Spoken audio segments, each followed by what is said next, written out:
Well, good morning. Welcome aboard. And may I be the first to wish you, May the 4th be with you. Welcome to the Art of Fire glass blowing studio, where today we'll be featuring Mother's Day gifts ideas. We have giveaways, so be sure to comment. Comments get you entered in our drawing. And be sure to like us, because that makes us feel better. And share, because when you share, we increase our viewership. So here we are back at the Art of Fire for another episode. Good morning, Theta. Good morning, Josh. Hey, guys. Yeah, okay. All right. And before Ramiro has to remind me that we have t-shirts for sale, well, there they are right there. So you can contact us about that. artoffire.com or 301-253-6642. So here is a beautiful display. Good morning, Jen Johnson and Kimberly Stern, Barbara Gould Belzer, Jessica Sitter. All right, we got a crowd coming in today. So our theme is gifts that would be appropriate for Mother's Day. So some of the things you'll see are a variety of vases, hearts and flowers, a hummingbird feeder, pictures, a wall pocket. A wall pocket? What's a wall pocket? Ah, glad you asked. Well, glad I asked for you. There's a couple of wall pockets right there. And here's a beautiful piece, a basket here that's got a group of flowers in it. So that's what a wall pocket is. So we'll be starting off this morning with the hyacinth vase. We made one a few weeks ago. And like Elvis, it has left the building, but we're going to make another one, okay? And then hearts, well, what's better for Mother's Day than hearts and flowers? And we'll have a narcissus or narcissus vase. So you can take your choice whether that's about a flower or somebody that stares at themselves in a pool of water, a hummingbird feeder, a pitcher, ruffled bowl, and a wall pocket. All right, so here's some of the hearts right there, and our hummingbird feeders right behind. We'll be doing pitchers. Don't forget, we also have perfume bottles available. We've got flowers, and we've got vases and bowls. And our winner of this beautiful little gold piece from last week is Sharon Haig Gallagher. So congratulations, Sharon. That'll be on the way to you. And our prize for next week for simply commenting is this beautiful frit bowl here. So that's what we've got in store for you next week. We also got some really great scent diffusers here. So if that suits your fancy for a gift-giving idea, get in touch with us. And we've also got goblets of a variety of shapes and sizes. Check out our website for a full listing of all our products. And also, you can always get a gift certificate. And that makes it a heck of a lot easier. So, let's say good morning to the man that runs the show, after Theta lets him. Good morning, Foster. Good morning, everybody. Nice to have you with us.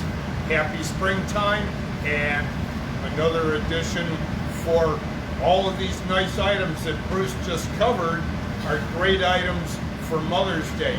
So don't hesitate to reach out. Let us know what you'd like. We'll do our darndest to get it to you so that you can give it to your mom for Mother's Day. And we're happy to ship as well. All right. Thank you. Well, you're getting a bunch of good morning Fosters from Barbara and Joanna and Antoinette. All right. Okay. Well, everybody say good morning to Josh, too, because he's going to feel bad if Foster got all the recognition. Okay. So, a hyacinth vase, huh? Yeah. Okay. Pink and white colors? Pink and white. Okie doke. So we made one of these a few weeks ago. Josh did. A really beautiful piece came out of it. And basically, I brought in a little flower and couldn't identify it. Theta identified it as a hyacinth, and Josh said, what the heck, I'll make a vase out of it. So it was very popular, so we're going to make another one here. Josh has got the first gather from the furnace on his blowing iron. He's using a cherry wood cup that's attached to a handle we call the tulip block. You are getting some howdies and hellos. There you go. Okay. So he's going to let that stabilize for just a moment, and then with a very light puff of air and to cover the mouthpiece with his finger, you'll see the bubble expand out into the glass. And there it comes. He'll fill that to about 2/3 to 3/4 of the way with air. I mean, I barely blew it. Yeah. Barely anything. And why is that? What's that? Why is that? I wanted it to come out nice and slow so you can see it. But you knew the glass would move. Right, sure. And why was that? I don't know, it just does. He won't say it, will he? Somebody say it for him. That's right. Yeah, hot glass moves. So when he just put that minimal amount of air pressure in there, it was sufficient. Yes, Jennifer, the fans are going full blast this morning. The glory holes are running, and it is warm in here.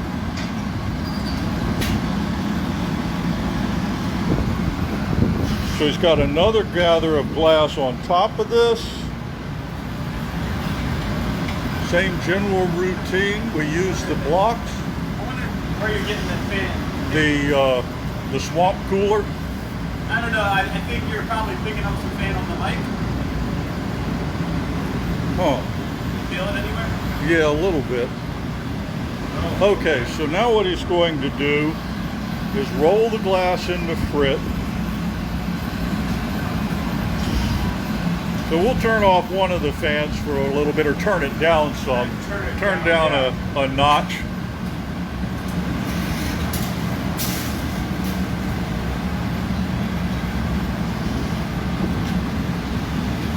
I'm turning my fan up. Oh, you're turning yours up? Yeah, I don't blame you.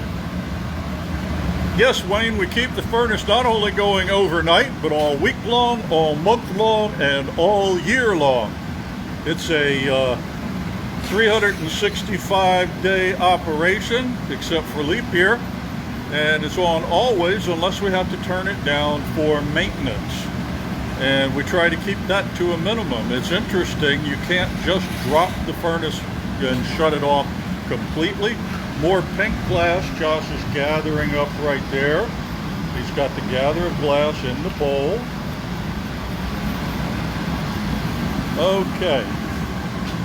So back to that furnace thing, when we do take it down for maintenance, it takes about 10 days to lower it to room temperature from 2,000 degrees. It's just like the glass, the material in there would fracture if we let the temperature drop too soon.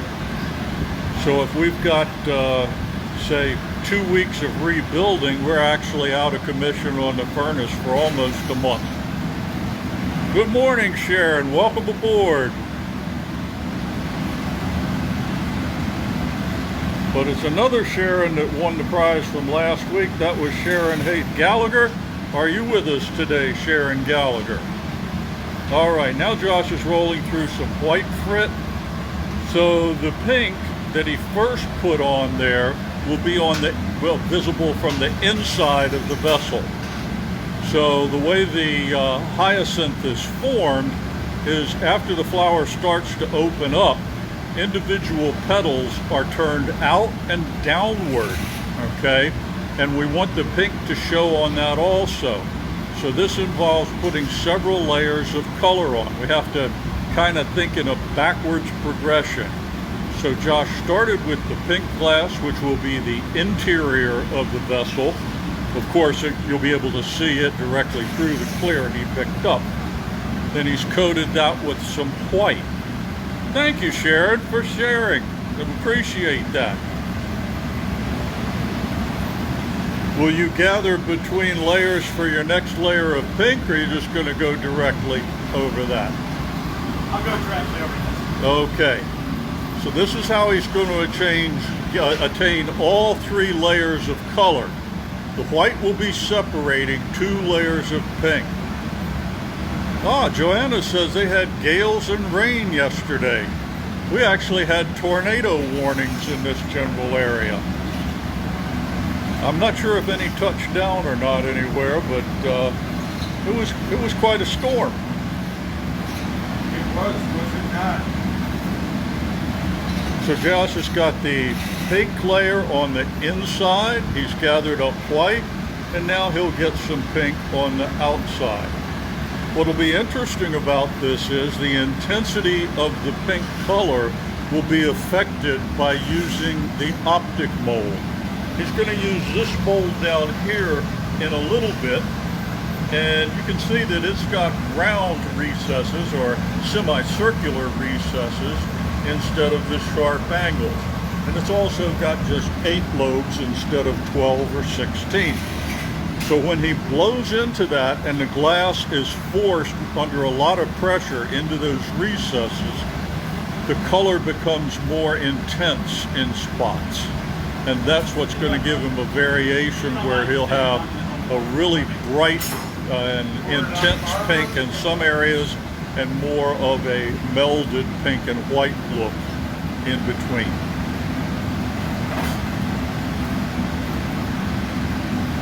So just to make sure they get full coverage on this, Foster's sprinkling some glass, some frit, or out onto the margar. And that's the pink, and this is going to allow Josh to cover every bit of it. You can see that by the angle of the pipe, he's able to cover everything he needs up toward the top.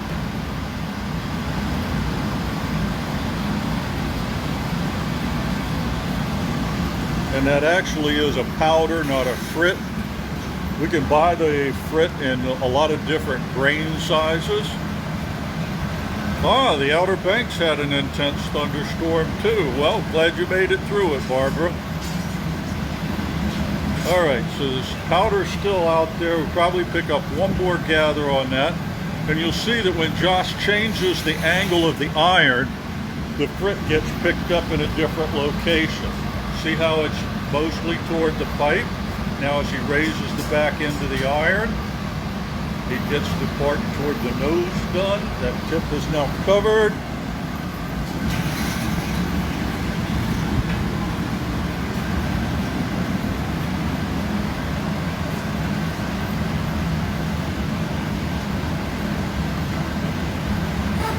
You know, I did notice one thing missing on the list of pieces for today. We do know what tomorrow is also, right? Yeah. There's no margarita glass up there for Cinco de Mayo. Well, I guess we're going to have to do one then. I'll squeeze it in there. So I'll do that one. Well, we'll see how the time goes. We've got plenty of pieces today. No, correct. All right, so he's still picking up the pink on the outside there. So that's a transparent color. I mean, what mom doesn't like a margarita? There you go. Good morning, Rude. Welcome aboard. We're in the process right now of making another hyacinth vase. We made one a few weeks ago. Josh has picked up a couple gathers of clear glass. Then over that, he collected the pink powder, which will form the base inside the vessel.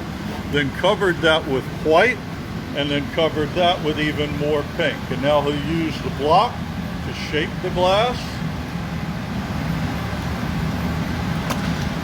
And now that all the colors are there, it's going to get a little bit of air introduced. We'll see it bulge just a little bit.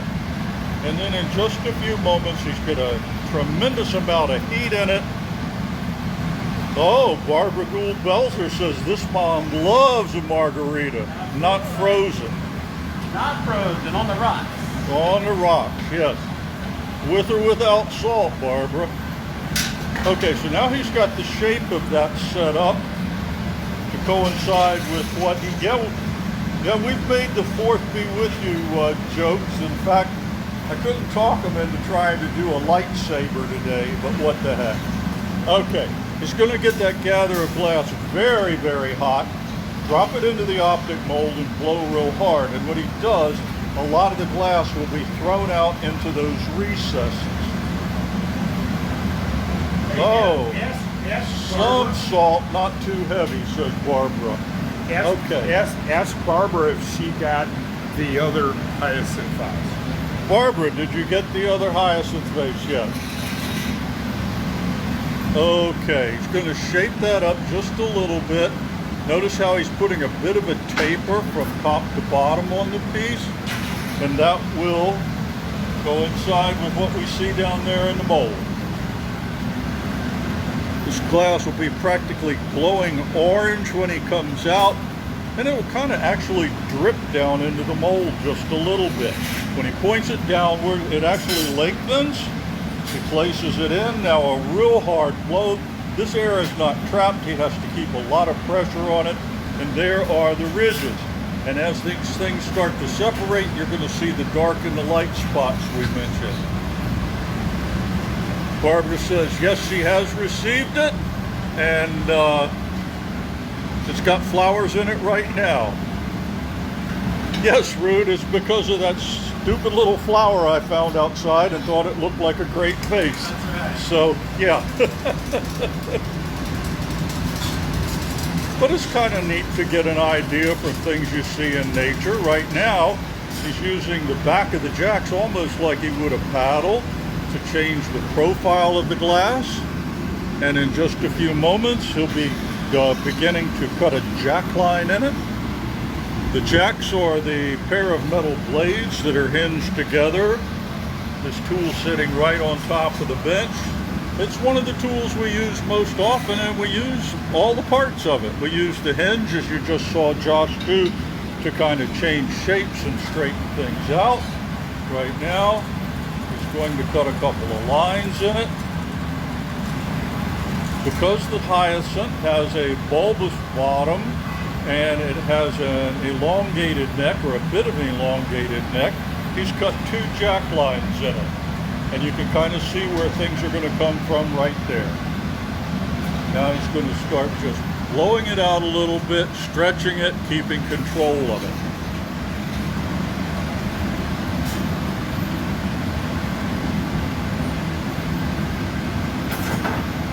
You are going to keep control of it. Keep control. You are going to keep control of it. Keep control of it? Keep control of the glass. Here we go. All righty. I'm going to use the force. We joke around a lot.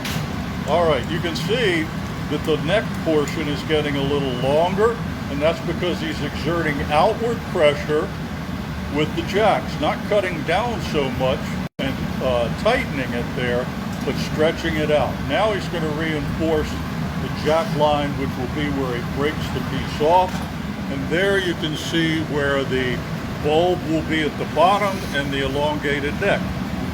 It needs that neck a little bit longer than what the finished product will be, because he's going to slice into it with a pair of shears later on and then fold the petals back. So if he started with the height he wanted to begin with, he'd wind up with a really short base. So he's going to elongate it now with a little centrifugal force and blow out the bulb at the bottom a little bit. And he'll keep going with this until he's satisfied with the length and diameter that he wants. So you can see the darker pink spots starting to show up on that bulb at the bottom. And that's where the air has caused the glass to separate a little bit, push aside. And so we have the beautiful dense pink where it recessed into the mold, and more of the white showing in between where the glass is a little thinner. Good morning, Isoline. All right, now Foster's going to bring Josh what we call a cheater. Actually, we're going to do a step. Oh, we're going to do a, okay, all right.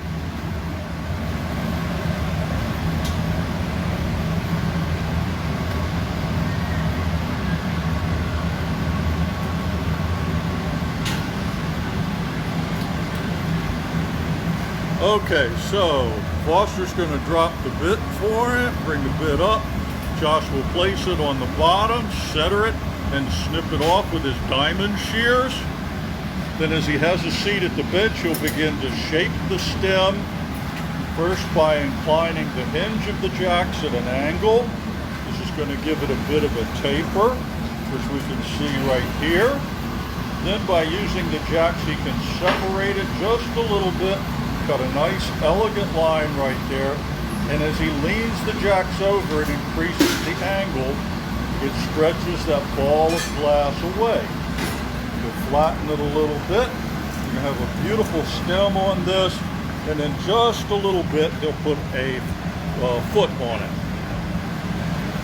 Very important to keep going back to the glory hole for heat.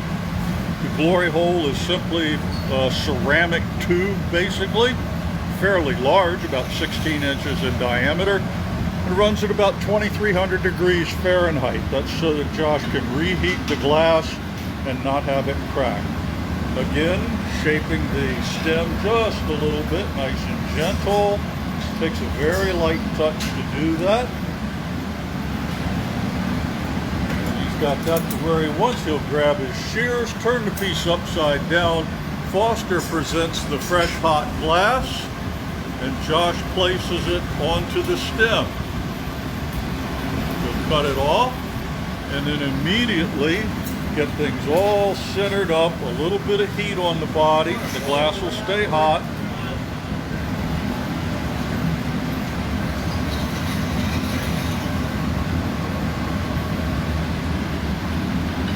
Now he's going to take the foot boards, a pair of boards, small pieces of wood. They have a notch cut in them. Then by turning the pipe and squeezing the boards together, what was a lump of not particularly well-formed glass is now an elegant foot. He's using the jacks to stretch the glass, put a curvature to the foot, and then he'll use the jacks also to flatten the bottom by using the back or the strap of the jacks as a paddle. So that's why the jacks are such a multi-use tool.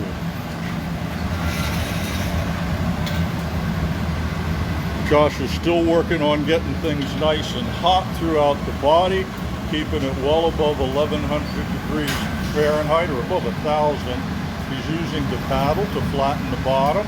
Notice how he's got his head right out over there so he can see. Were he to sit upright at the bench, he'd be looking over at an angle. If you can't see what you're doing, you're just guessing. Right now he's using a torch to heat the neck area a little bit. It's been out of the heat a little while, and he doesn't want that to fracture. Well, he does want it to fracture, but he doesn't want the fracture to run along the piece. So what he's doing is torching that. Here comes Foster with the punty. Josh will grab the punty iron with his tweezers, place it in the middle of the foot. Then they'll roll both pipes to make sure everything's all centered up and aligned. Then when ready, he'll put a drop of water onto the neckline, tap the iron, and it'll break free.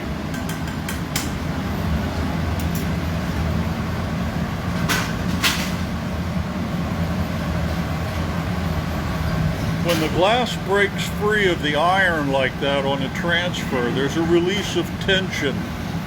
The glass actually springs a little bit. So the construction of the jack line is really important in maintaining that.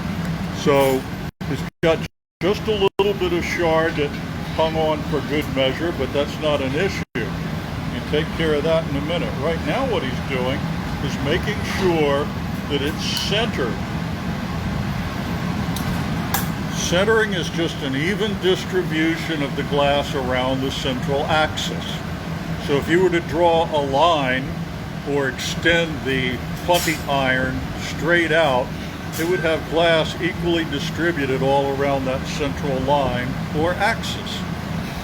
When it's not centered, the piece wobbles around almost like it's on a camshaft. And that's not a good thing. No, Marianne, the piece was not about to fly off. The punty connection was still a little hot, and so when Foster took it and Josh had broken it free, it was still wobbling around. It was kind of like landing a fish that's still fighting you. So it gets that centered up and taken care of, and now we're off to the next stages.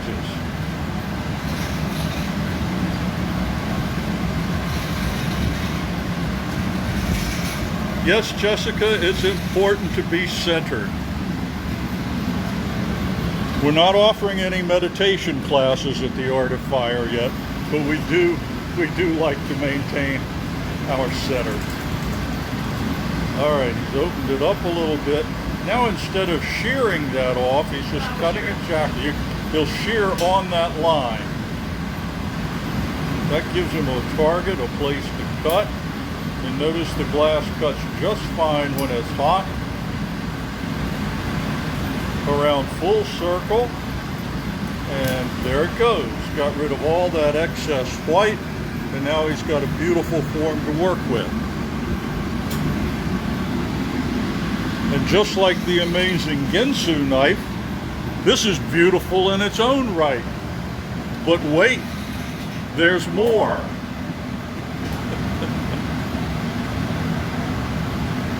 That's right. Now Josh's, we talked about this a little bit after the last one he made, and he said for the next one, rather than cut first, he was likely to tweeze and pull the points of the petal just a little bit.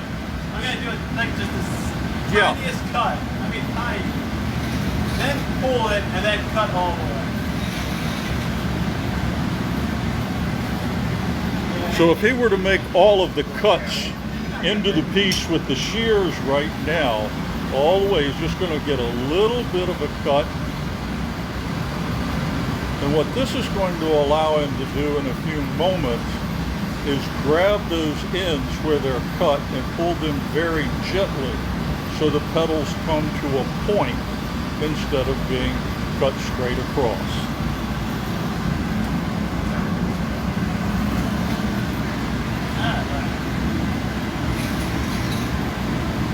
Yes, Patrick Foley, it's going to be a gorgeous vase. We'd like to thank everyone that's joined us, and we'd like to congratulate Sharon Gallagher for winning the giveaway piece from last week between pieces. When we go back to the display area, I'll show you that. We have a beautiful frit bowl today that we're going to be giving away, so remember to comment, share, like. The comments will get you entered in the drawing.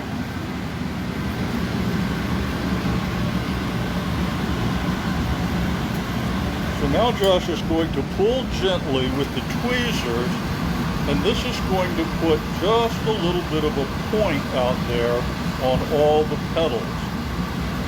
This way they'll be more tapered when they get folded back.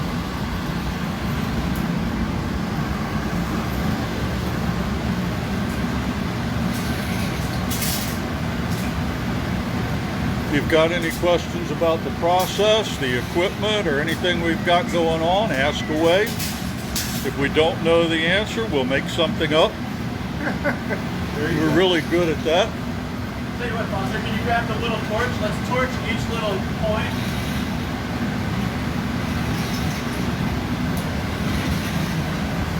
Now as these pieces get thinned out a little bit, they're susceptible to not having enough heat in them. And also, Foster's torching them, and that's just going to make it a little easier to pull. As long as he keeps the torch focused away from Josh's hand, Josh is able to pull each of those petals out just a little bit more. So it's really fine work here.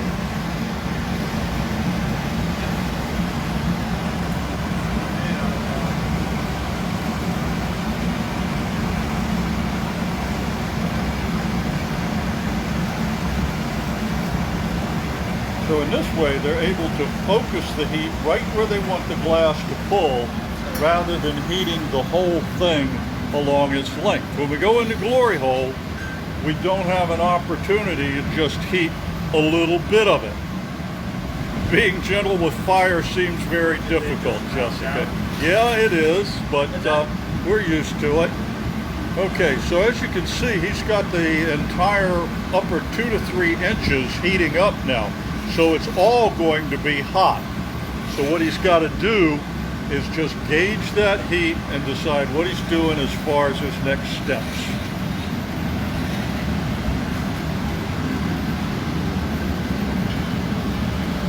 He's got his shears, and now he's going to slice down some between each set of lines.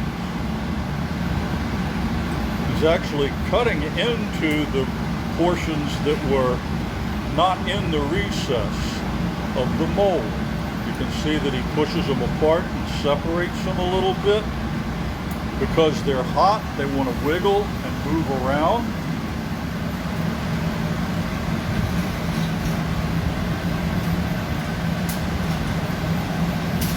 So in working like this, he's a lot better off to do a little bit to each of the petals instead of trying to finish one or two of them up their full length. Now watch the petals as they want to fall toward the middle.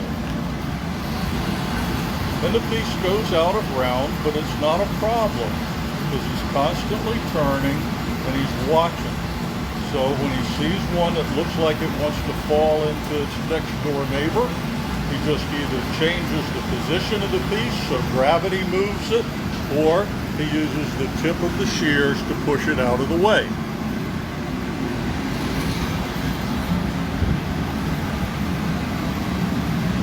Ted Scott says he wiggles when he's hot too. I just thought I'd let you know that, Josh, in case it affects your working. So now he's got those petals out, laid out, and when he spins it a little faster, they go further and further apart. Centrifugal force moves them, gets them out of the way a little bit, and gives him more opportunity for going ahead and cutting a little bit more.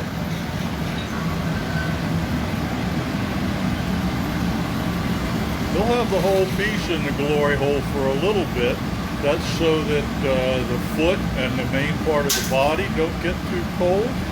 And then he'll reinsert that just to get everything warmed up. So when he's happy with the shape and the size of all those petals, he'll begin the process to curl them back.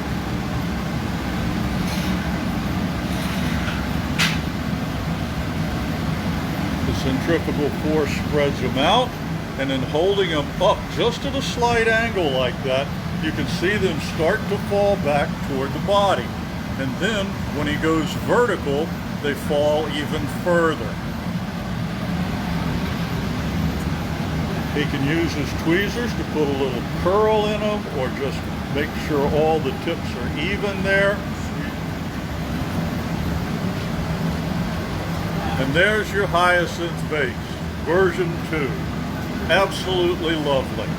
Okay, so Foster's going to glove up, put on a pair of insulated gloves, and then Josh will flash heat the piece so that the heat is even throughout, and he's going to use the hand torch right now to heat the punty joint. We want that a little bit warmed up. He's also heating the edge of the foot because he doesn't want it to crack. A little drop of water right onto the punty, and it comes right off, and into the annealer we go. It'll sit in there for 8 hours at the end of the day and anneal. Thank you, Josh. Marvelous job. That's a beautiful vase. Everybody's loving it. Okay, great. All righty. So let's wander on down here and see what's next on the list of things to do. Hold on, I gotta add something to it. Hold on. So, again, we don't have the... Can you spell margarita? Oh. D-R-I-A-K. 1 tequila, 2 tequila, Yeah. 3 tequila, 4. There you go. Okay, so Let's throw we're one gonna in. get hot. Oh, really? Okay, I was just kidding. All right, so here's our display today. Our theme is Mother's Day gifts ideas. You saw that hyacinth vase, which is progressing to an ever more beautiful iteration, if you will. That one was absolutely marvelous. Can't wait to see is Josh getting extra today? No, he's catching hell for asking for it. No, I'm kidding. Anyway, that was the hyacinth vase. He's going to put in a chunk of color. And let's see, are we going to go to the heart next? Josh, are you going to the heart next? I'll do the quick margarita, then we'll go on to the heart. Okay, so he is going to make a margarita glass. All right. All right, so we're going to do a margarita glass, then it'll be a heart and a flower and a narcissus or a narcissus vase, depending on your interpretation of the word. It can be a flower or someone that stares at themselves in a pool of water all the time. A hummingbird feeder, a pitcher, a ruffle bowl, and a wall pocket. So here's the giveaway piece from last week, this beautiful little gold vase, and that went to Sharon Haight Gallagher. And congratulations, Sharon, there you go. And this is the prize for next week, this beautiful swirled frit bowl here. So make sure you comment, your names will get entered in the drawing, and it could be yours. And if you don't get the lucky drawing and you want one anyway, let us know, because we can make more of them. Contact us at artofire.com or 301-253-6642. We've got a ruffled bowl right here behind the giveaway pieces. Here's a Jack in the Pulpit. I believe that's the one Foster made last week. All of those are beautiful. We haven't shown you or made for you the perfume bottles in a little while, but there's some beautiful samples right there. Pitcher and glasses, if you're having a nice brunch or something on Mother's Day and want to share some liquid refreshment, or champagne flutes or even goblets. We've got fragrance diffusers here, and of course flowers are always popular. And who doesn't want to give their heart to their mama? All right, and there we have the hummingbird feeders behind, and these back here are the wall pockets. So we have them hung on hooks right there, but were you to put a nail in the wall or a screw or something, you can hang this up on the wall and display flowers. So there we've got that. And we've got t-shirts. Boy, do we have t-shirts. So if you want a t-shirt, get in touch with us. We also have gift certificates available. So get in touch with us, and you can let the loved ones in your life pick out their own gifts, which is always a better way. Is that right, Foster? Always is good to give a gift certificate and let them pick it out? That works very well. And that way it takes the pressure off of you, because you've given the gift and you let them choose what they would be interested in. You've done your part, and then they can do their part. Wonderful. And we're happy to work with you in any of those situations. Okay. Barbara Belzer says she'll pick up a t-shirt next time she visits in June. So there you go. Cool. All righty. Okay. So Josh is getting his color together. We've got Todd hard at work over here. We're working on cats still. Josh has now picked up some color. What color do you have, Josh? So, it's cobalt blue. It's what? It's cobalt blue. Cobalt blue. So if you've ever been at a Mexican restaurant, they always have the glasses that have like a blue or green rim. So that's what we're going to do. We're going to make it with like a blue rim that fades into clear. Ah. Okay. Make a nice margarita glass. All right. So it's also a cool thing how we accomplish that as well. So I'm going to do what we call a fading color ring. Okay. So Josh is going to take the color and he's going to melt it in. There's his color on the end of the pipe. He's going to get that made into a ring, basically. And what he'll do is, after he gets it shaped and about the diameter of the blowing iron and pushed back close to the blowing iron, he'll blow through and pop through the bubble on the bottom of the color bit. So it will be open. It'll be almost like a lifesaver, or if you're not familiar with the candy, a very, very small life preserver. Okay, so right now he's going to roll it on the marver, flatten the end, And now he's got this disc here. Yeah, you can really see how flat it is. Yeah, almost no depth to it at all. And then when he blows through, it'll pop through the end. He'll turn around and show us the hole in the end of it. And there we saw it. Well, you probably couldn't because of the brightness of the glory hole. But as he turns around, you can see there's a hole in the end of the glass. Now he's going to make sure that that stays open. And he'll probably run his jacks on the inside of it for just a moment to make sure that it's nice and round and open in there. There he goes with the jacks. And then using the back of the jacks almost like a mini marver. And now he's got this open disc on the end of the piece. And the next thing he's going to do is put glass right over it. But how, Bruce? What's going to happen? Isn't the glass going to just go inside the pipe? It will not go up inside the pipe because you're going to blow it out. But what will happen here is where the color is so thick up near the pipe, that's going to remain the densest color of the cobalt blue.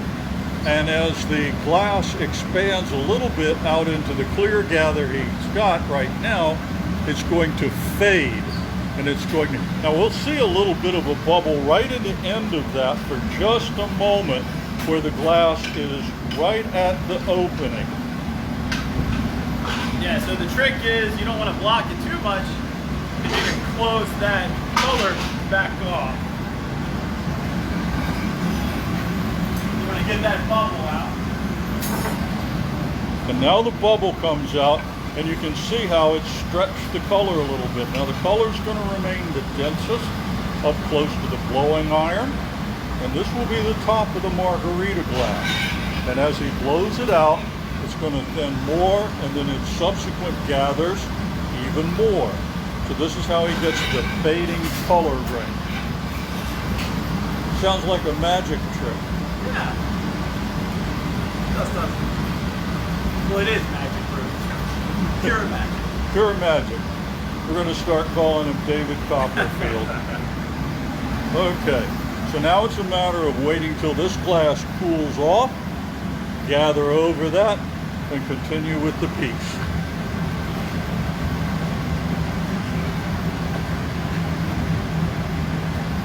How is it you say the blue liqueur that goes into margarita, Curacao? They use that instead of the orange flavor liqueur. It comes from one of the Caribbean islands. Anyway, if you've had a blue margarita, you know what I'm talking about. All right, so now he's got a good bit more glass on there, and as he continues to expand this, either by blowing or stretching it out some, that blue ring at the top will get more faded. Jessica's got it. Okay. All right, so you can see the bubble down in there.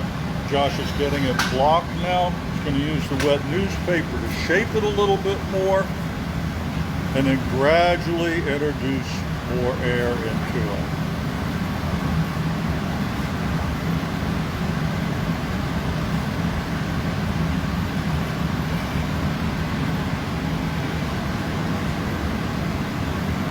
Using the jacks to create a point of separation at the blowpipe.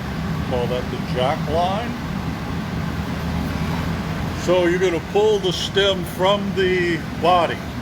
So when he tapered it like that, that was, Ted Scott says his margaritas are happy, not blue. Okay.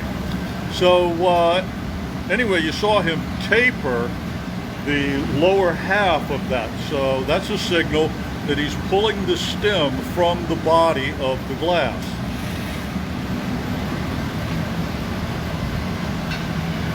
The second C is an S sound. Hear a sound. Okay. All right. So now he's cutting a little ball right there on the end, and that's going to be at the bottom of the stem. And notice he's elongating very gently. He's pulling out away from the glass, but with minimal pressure. Another really great thing about this is you can see, I believe, that the glass in the stem is looking fairly clear. It's losing its heat because it's thinned out. There's not as much mass, but there's heat retained in the upper portion, and that's going to let him blow that out even more. When he goes in for the reheat, it's all going to get heated. He's got the entire piece in there full depth. It's going to mean when he comes back that the stem is kind of flopping around, but by changing the rotation of the iron, he can keep that under control and begin to inflate the body of the cup. He'll reestablish his neckline, and now by pulling out gently, he gets that stem in a nice straight line. It's a little wobbly right now, you can see that, but as it cools and he pulls it, now it straightens out, and that's how you balance it. So the bottom of the margarita glass usually has that kind of little pulled out on it, right? A little bump. That little dimple. Yeah, so we'll do that on this one.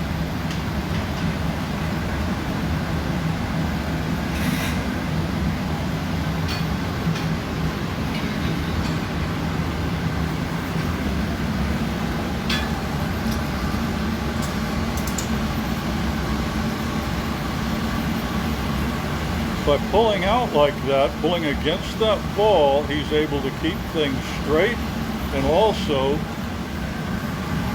get the glass pulled out for the little dimple at the bottom of the margarita glass. There it goes. All right, Buster, still put please. Okay. So now they're ready for a foot. They've got the cup mostly formed. The stem is pulled. Josh is going to give this minimal heat just to keep it warm so it doesn't crack. He'll make sure that the stem is aligned straight and that all of his lines there are tight with the jacks.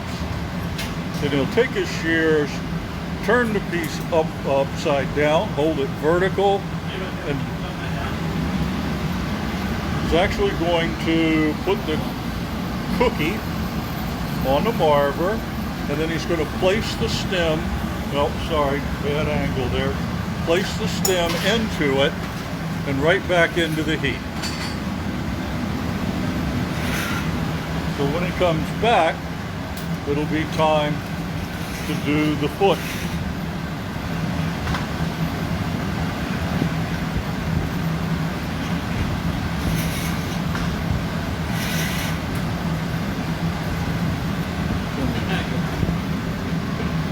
Sorry about the camera angle, just locating the footboard for him. Again, pinching the glass between the two pieces of wood forms the foot beautifully. He'll flatten it, and then he'll put some curvature to it. He's using the jacks at a bit of an angle. And then right before they stick it up, which is just glass blower talk for making the punty attachment, he'll take a quick flash. There's Foster over there, has the glass on the end of the punty iron, all ready to go.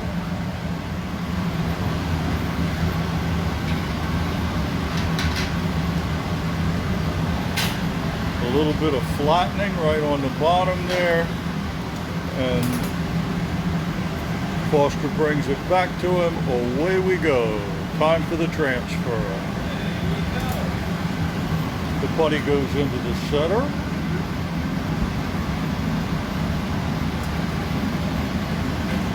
Straightens it out a little bit.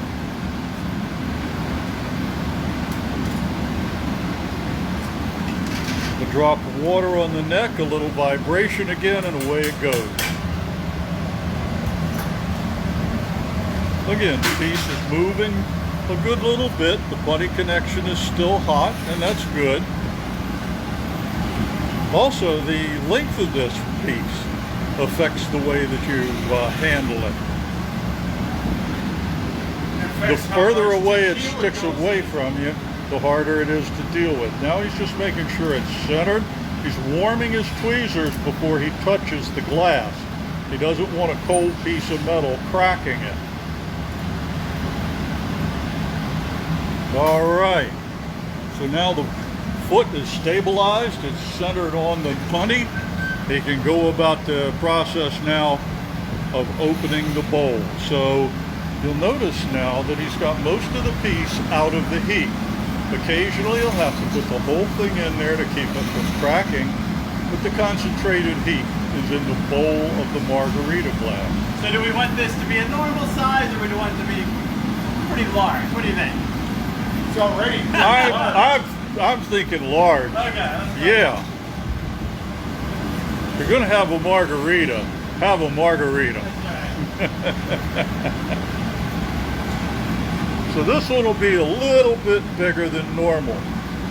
Probably the kind that I would like my local restaurant to use when they serve I've seen me. you drink actually a margarita bigger than this. So.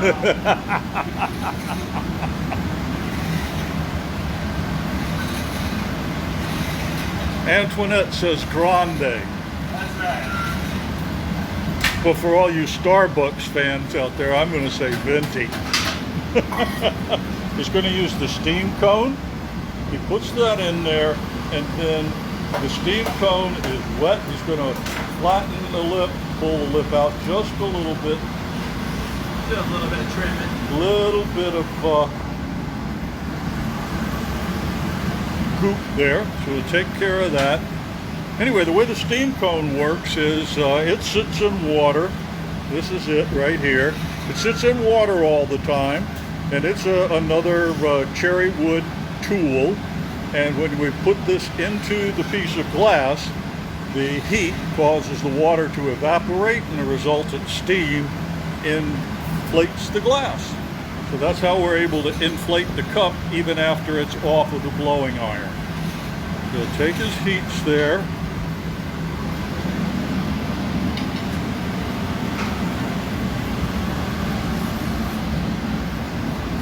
So you can see that he's working on the bowl right now. And that little dimple in the bottom is still down there. So he's not going to enlarge that.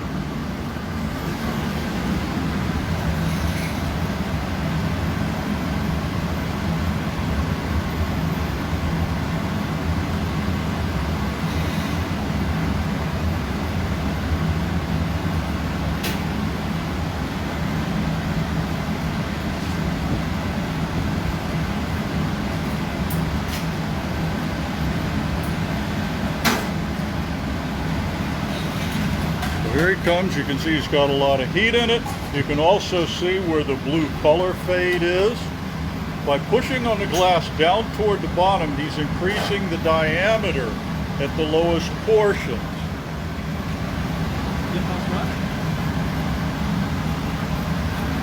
Foster's flattening the lip. Josh is working on the shape. He'll round it out.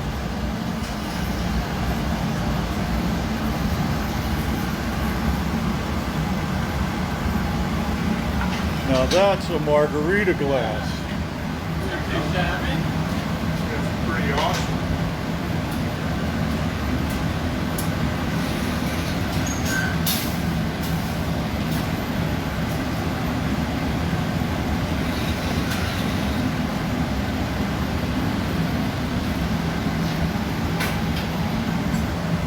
I wouldn't mind drinking a margarita out of that. All right. Now we can have some margaritas tomorrow. For breakfast. That's breakfast, lunch, and dinner. That's right. A little bit of water right onto the joint where the putty is. Notice he points the iron upward so that the water doesn't drip all the way in. Then he brings it back and a little tap. Off it comes, and Foster takes it to the annealer. So let's hear it for Josh. All right, absolutely beautiful. Nice. Way to go. Not bad. Yeah, it's beautiful. Okay, yeah, that's a margarita. We got one other here that I want to bring out because a few weeks ago when we were doing bubbles and air twists, we got this baby. So here we go with the martini, and tomorrow we'll have its companion glass, the Mega Margarita. All right, so let's put this away for a moment. and see what's happening in the world of the art of fire. It was awesome, yes, and Sharon is just beautiful. Isoline, great. Okay, so let's see here. Well, here's our display, our Mother's Day gifts and stuff. And so what we've got next is we're going to have a heart, then a flower, and then let's see, narcissus vase, hummingbird feeder, a ruffle bowl, and a wall pocket. All right, so there's our pieces on display. We've got the hearts. Here's a couple of our hearts right here. We'll be doing a demonstration of one for you in just a moment. Flowers, you can do these in many, many colors. Just tell us what it is you want. Hummingbird feeders, yeah, here they are right here. And in the background, there's the gift certificate Foster was telling you about a little while ago. So anyway, we've got those. Here's a ruffled bowl right up front. And the wall pockets, which are really unique. They're great wall hangings. Put some flowers in there. It'll be wonderful. Last week's winner is Sharon Peyton Gallagher. She won the gold vase here. Our giveaway for this next week is this twisted frit bowl.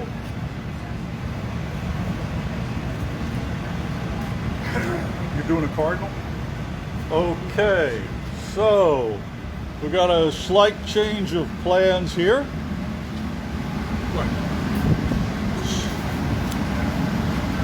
So it's okay to announce this. This is for, okay, so for Marion Hanson from Nancy Jeans, we're going to have a cardinal, it looks like.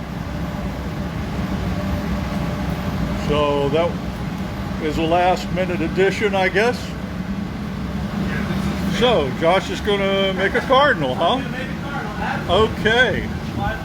To be followed by a bishop? No, that was by a bishop. This will be beautiful. So is this a Mother's Day gift, guys? Yeah, a Mother's Day gift for Marion Hanson from Nancy. All right. So Josh is using a solid iron. This sculpture will not be blown. A solid piece of glass. So he's going to use the block to shape and also to cool it. And he's going to take another gather in just another few moments to increase the mass, the available glass that he has available. So we're not worried about a bubble collapsing inside of that, so he can go back pretty hot and pick up a subsequent gather right now, and you'll see he comes out with roughly double the amount of glass he had. So here's a perfect example of how we're always fighting gravity.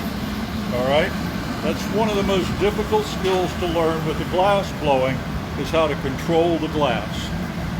So since this is a cardinal, I'm assuming we're in red. Yeah, just a nice kind of a cherry red, they call it. Oh, okay. Beautiful. But it still be transparent, which will be nice so to shine the light. Okay.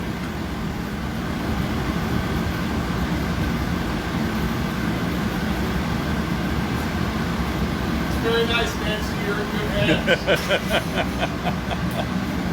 All right.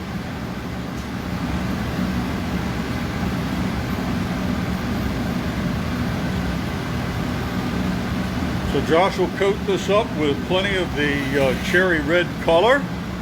And like he said, it's transparent, so you'll still be able to see through it. And then after that, he'll get ready to start shaping it up into the bird.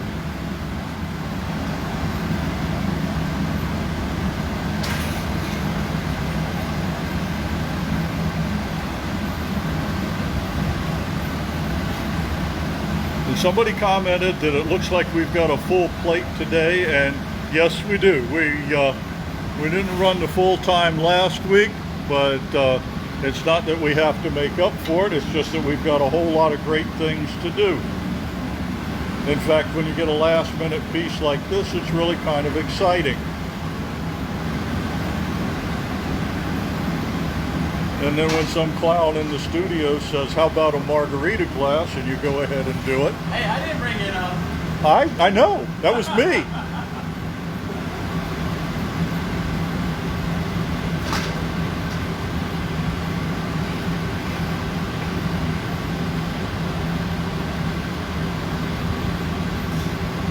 So letting this cool off now.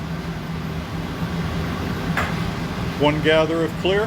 Yep, just one more gather. So you need the clear out on the surface. It's a lot easier to work the clear glass, especially if you're pulling it, pushing it around. Having a coating there on the outside is easier than dealing with the color level. This will also help magnify the appearance of the color a little bit. Letting a lot of the glass strip off back into the furnace.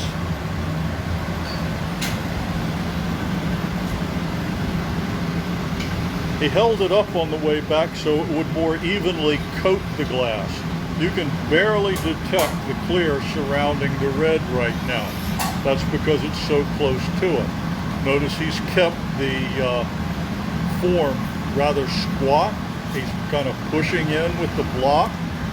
Still nice and round and perfectly smooth, but he's avoided having large bits of clear hanging off the end. Furnace, just because of the nature of the color itself, it can get a little tackier. It's easier just to grab and manipulate the clear glass. Also, as far as the heat retention.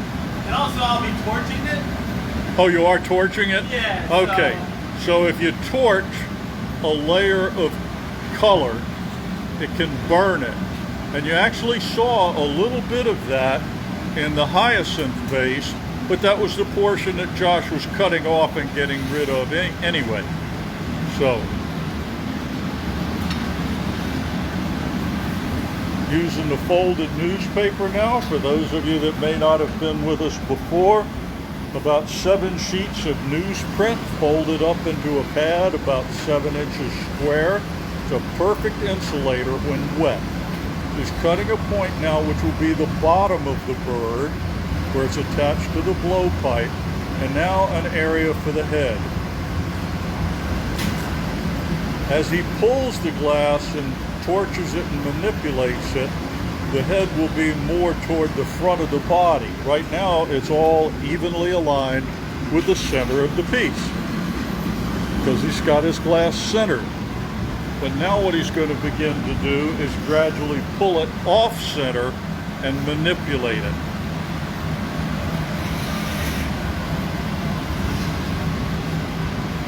One of the things he'll do is pinch it in a few moments and start to pull the tail. Then once he works on the head, that'll also move.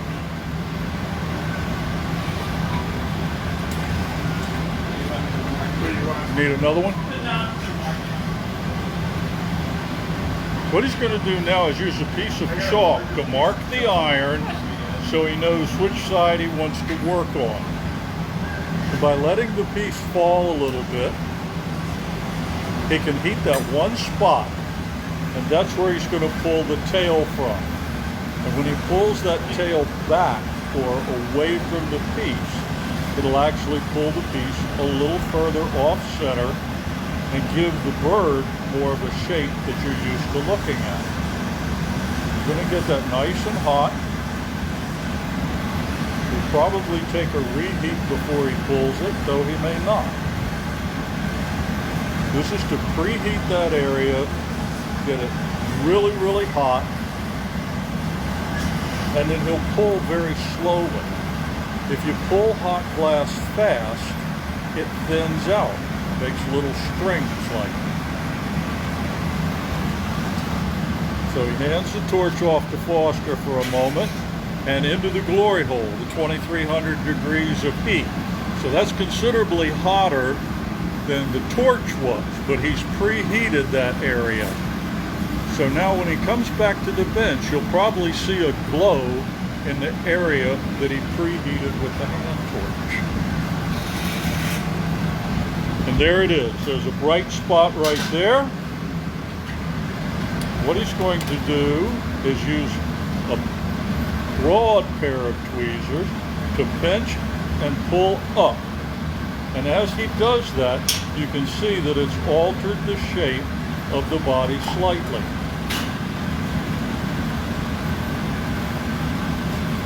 The more he pulls up, the more that portion comes off. And would you have a chance just to hold it vertical for one moment so I can show him the head alignment with the body? Sure, let me get one more pull and then Okay. So what's happening, remember when we said a few minutes ago that as he was cutting the head and the body, they were perfectly centered with the pipe. It didn't look like a bird's body. It looked like the bird's head would be in the middle of the bird's back. But what he's doing now with this pulling and then the piece falling away from him, you're going to see that now the bird's head is more in line with its chest. So he's going to hold it upright for us in just a moment, and you'll see that now the bird's head is forward of where it used to be. Sure. Thanks.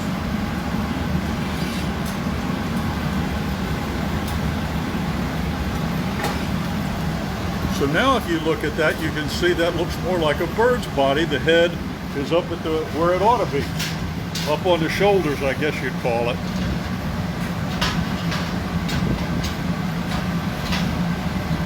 Oh, Barbara, we're glad to give you show you the bird for the first time. Okay, so now it's more heating.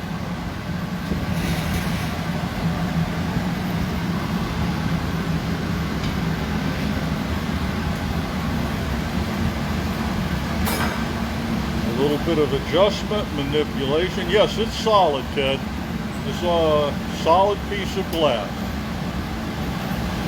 And what he'll do here in a few moments is just as he preheated the glass for the tail, he'll preheat the glass for a beak.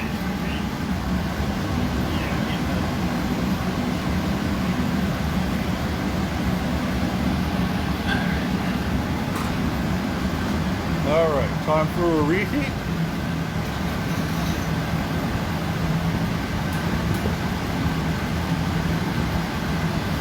Tell you what, we'll do the top of the head first. Do the top of the head first.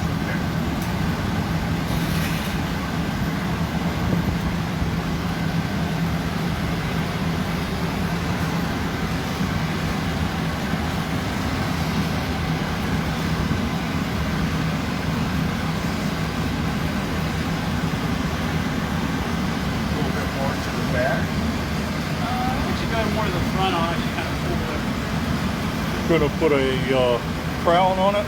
Yeah. All right, so they're heating the top of it rather than the beak right now so that Josh can pull out a row of feathers on the crown. By preheating that area, we'll be able to pull that back.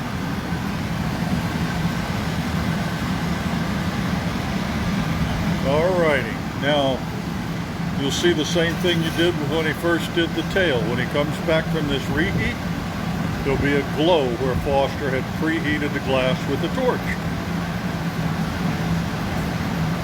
Got any questions about what's going on or just general comments? Let them fly. The comments are how you get entered in the drawing for our giveaway piece. So now, little pinch and a little pull back.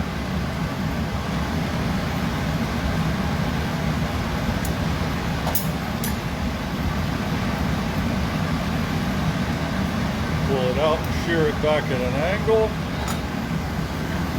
So when he pulls on it like that, the body gets a little misshapen, but he can bring that back in line very easily. Right now, he's going to get this particular sculptural element like he wants it.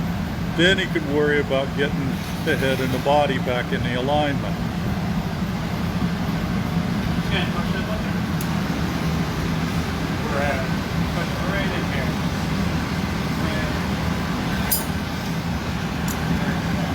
So Josh can guide the torch with his tweezers to the exact point he wants.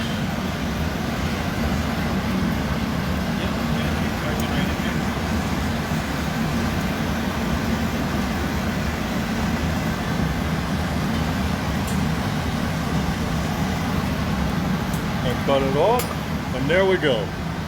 Beautiful. No, we're not going to use yellow cane for the beak or anything. We're just going to use the tweezers to cut it in.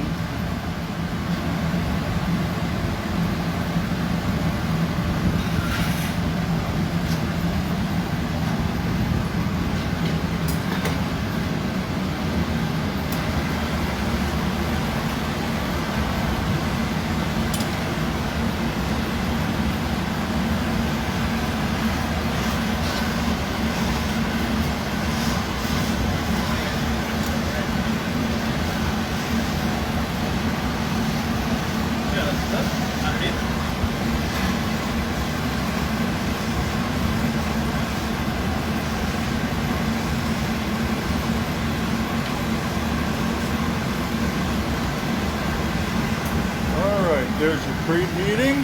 That's going to get the area for the beak hot. Actually, he can do it right now. He pulls it out a little bit, squeezes it, and that line in the middle. A little bit comes out. There he goes. Notice how he's pulling a little bit at a time. Now he's just going to take that last little tip off here in a moment.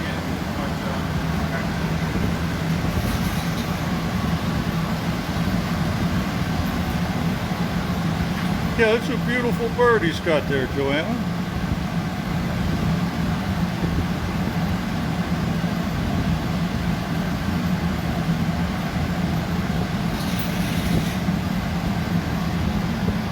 Alrighty.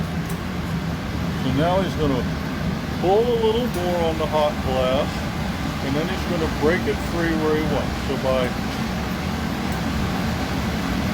we'll wiggle it a little bit and tap. And there it goes. Do that one more time.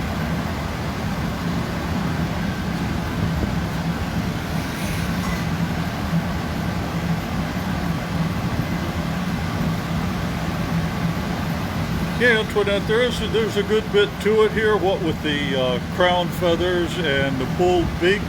Well, we've done them other ways too, but each design could be a little bit different.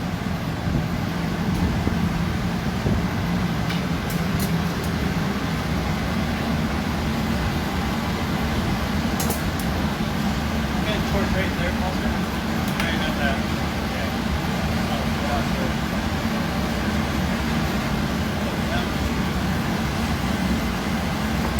Okay, keep torching. Yep.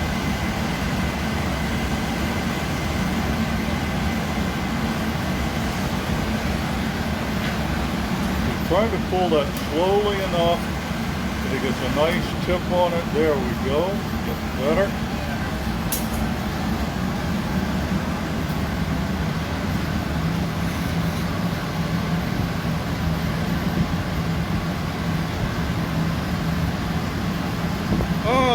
Sharon, welcome aboard. And we're glad that you won last week's prize also.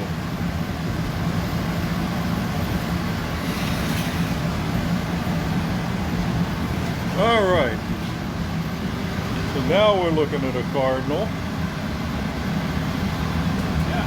He can use the tools just to create any kind of last minute adjustment he wants in it.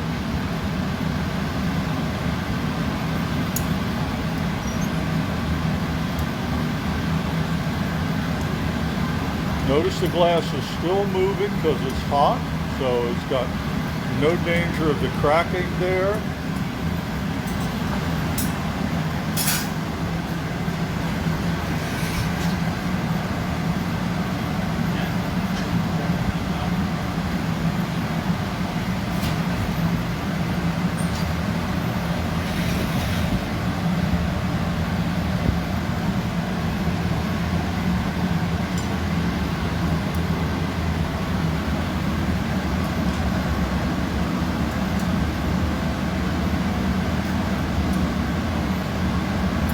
Disc just to set up in the marver? Yeah, until we okay. grind it. So Foster's dropping a bit of glass on the marver right now so that the bird will sit upright in the annealer and not roll all around.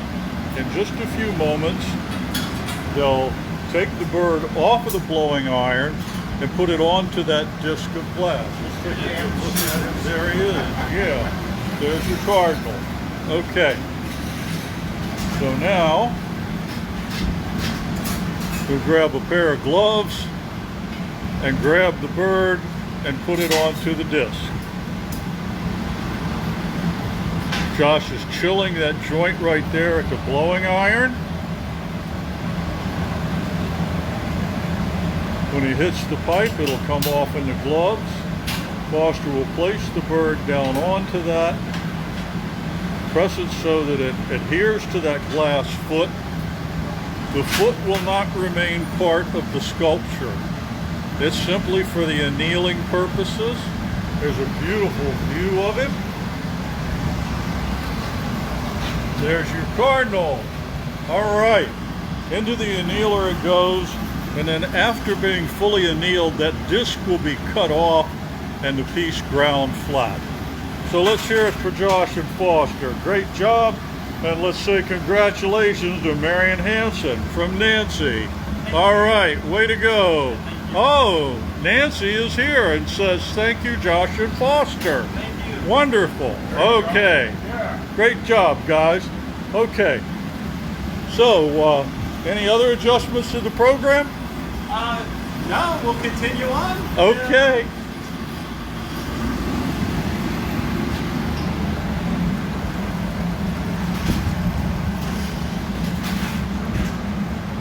So let's see what we got over here. What's coming up? Looks like a heart and then a flower. Okie doke. So we'll go back over, and what colors you going to use, Josh, for the heart?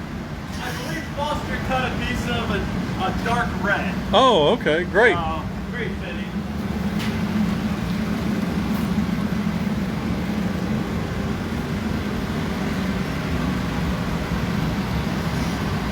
For those of you that haven't joined us before, we've got our furnace over here behind this door that has this big wooden handle that's insulated. This is our furnace, which holds about 450 pounds of molten glass, clear glass. We use a pipe warmer to preheat the irons, and Josh is going to preheat it just a little more by putting it in the glory hole. We can make hummingbirds, but what people typically see in hummingbirds are the small torch work ones, flame work, and we don't do that. We could make a shape that looks like a hummingbird, but it's not going to be the kind of thing you typically see in stores. In fact, while he's preheating the iron, we have a few artists that Foster and Theta collaborate with or exchange pieces with. So almost all of the blown glass is made by us here in the studio. I'm going to see if we have any hummingbirds. Well, we got some fish. No hummingbirds right now, but this type of work right here is lamp work or torch work, and we don't do that. We do the furnace glass blowing. So if this is what you're talking about, All we have is fish. No. all we have, okay. And here's another example. This is always popular with the little ones, these little critters, but we don't do that either. But everything else you see in here that's glass is us. All right, so Josh has got his iron warmed up. That answers your question about the hummingbirds.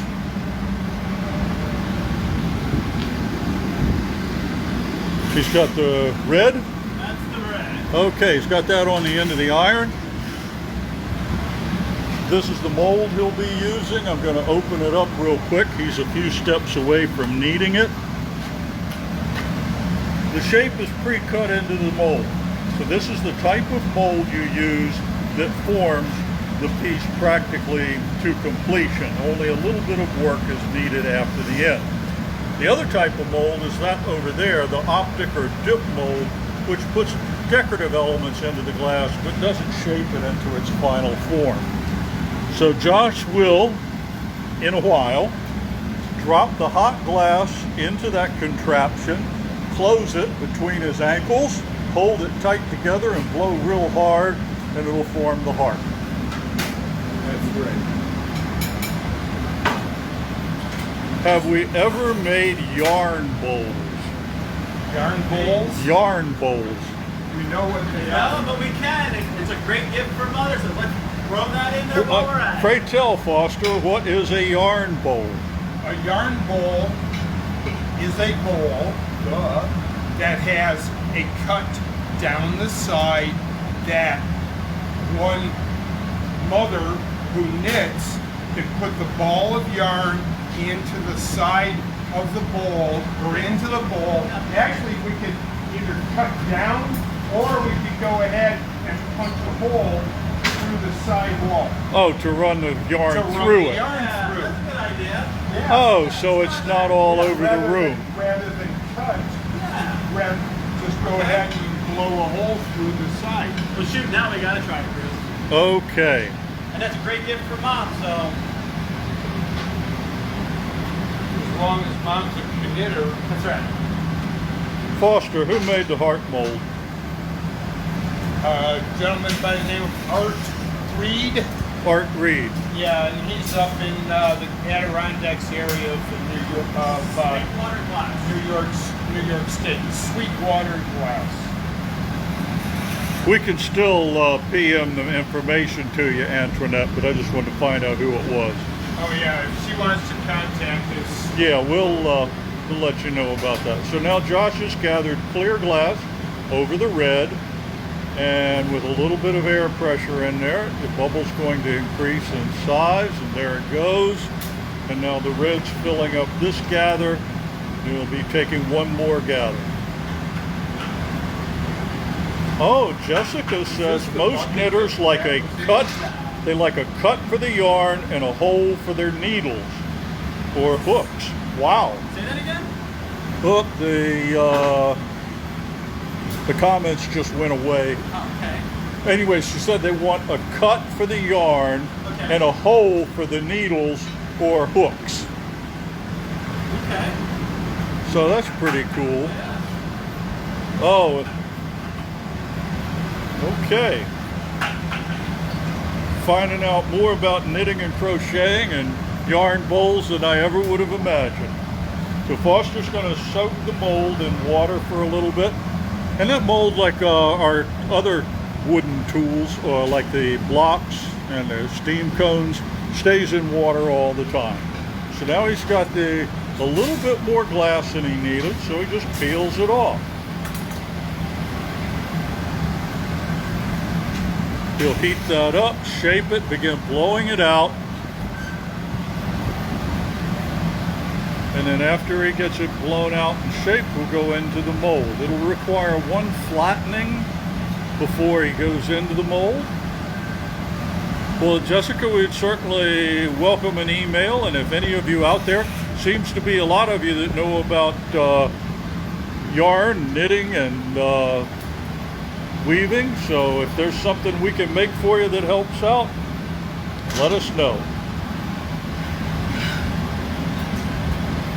All right, a little more air pressure, blows it out, leaving a bit of a reservoir down in the bottom.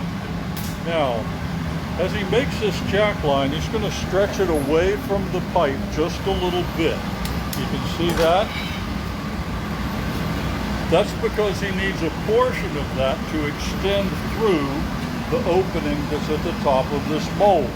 He's going to flatten it now because the heart is not round and symmetrical.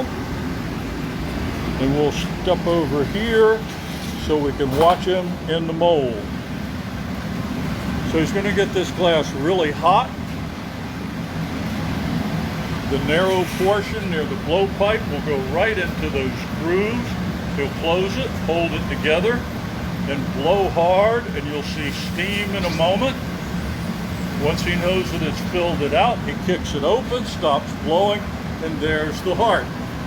So that's how we could use a mold to get basically a fully formed piece. All that remains now is to transfer it to another pipe, and then finish up the bottom. He's using his jacks just to make that line a little bit more crisp in between the lobes of the heart. Foster will bring over the putty here in a moment, and Josh will attach it, break it free, and it'll have a rather large opening down at the bottom. Well, large for a heart of this scale. The opening itself will be small, but it'll be very thick. So he attaches the putty.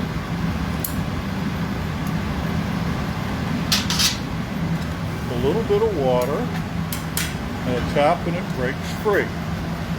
So now to get better proportion in the piece and get it designed exactly as he wishes, he's going to use his tweezers to pull the tip down a little bit and create a smaller opening.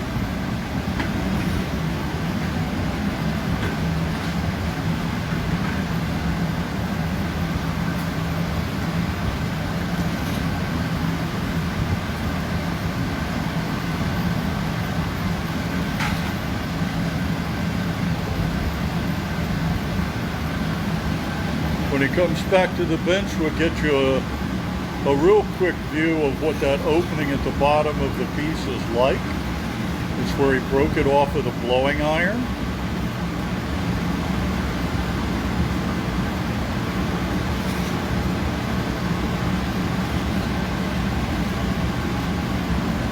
That part was cold enough to fracture. It takes a little while to get it hot enough to move it around. And he'll use his tweezers and pull on it gently. No, he has to leave a tiny opening, Antoinette. If he closed this form completely, the piece would inflate from the heat and then shrink. So there's a little opening right on the end. He's reaching into that and just tweezing it gently. Very light touch and pulling out somewhat. This is going to lengthen that end of the heart, and then he's going to break it off.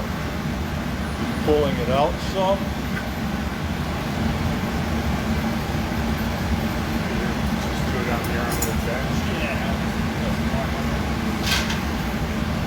A little bit of water right on the end, and then he'll tap it against the rail of the bench, and there's still a tiny opening in it.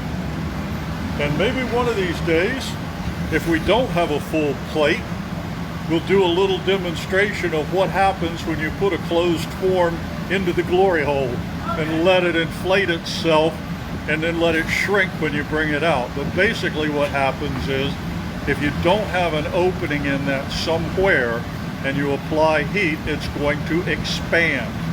And then when you bring it out and it cools off, it contracts. Yeah, that is a pretty cool move there, Antoinette. So now just a little bit of shaping, a nice beautiful curve, and it's still open on the bottom, but not so obvious, okay? He gets that nice little contour going just like he wants, and then after that, it'll be, there we go, beautiful. It's gonna be a beautiful color too. Now he's gonna take a quick flash on it. He doesn't want the putty break off. Take that little piece that we broke off and pull it up. I can show that. What's that? We're going to Oh. cool red. Yeah, so it's actually a really pretty bright red. You can see, but it's really dark. Maybe if Foster dips it in the water, he can actually show you that true color.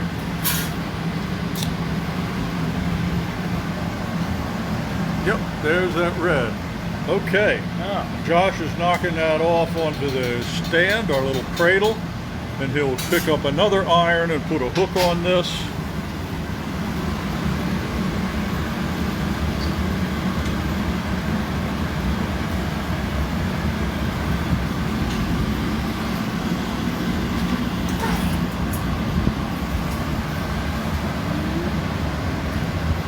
Places the hook on and draws it up. He'll cut that off and then curl the hook over.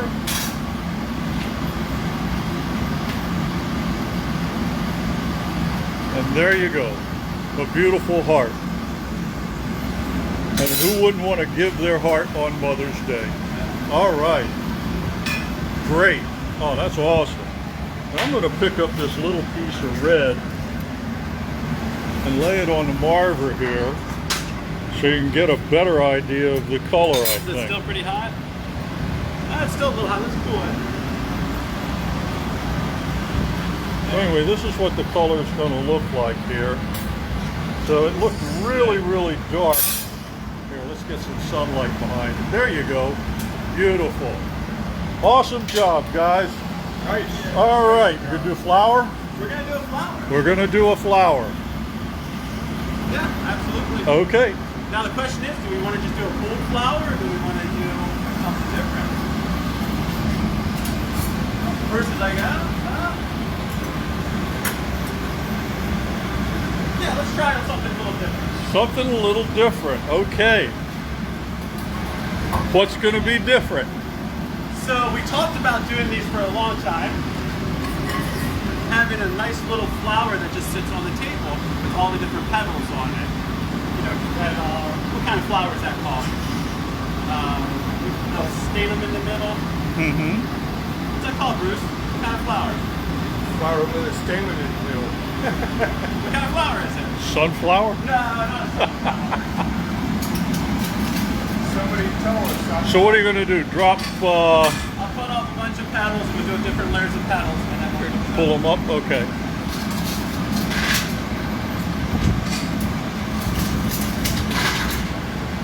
That's right, Barbara. We're making it up as we go. Absolutely. We don't know what we're doing. We're just having fun. Just having fun. Yep. Playing with you guys. Are you going to apply the bits separately to a disc? Yeah, so I'll make like a like a little disc. Make a or disc, ball. add bits, Yep, we'll add the shear 'em. layers around it, pull to another row around that, pull those, and then we'll add the center stamen pieces. Okay. All right? Sounds like a winner. Sounds like a winner. And then the last thing we'll do is we'll drop it on a little disc so it can sit on your table. You heard it, folks. Yep, the main thing is to have fun.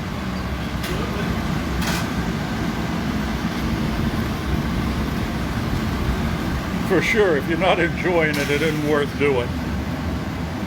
Okay.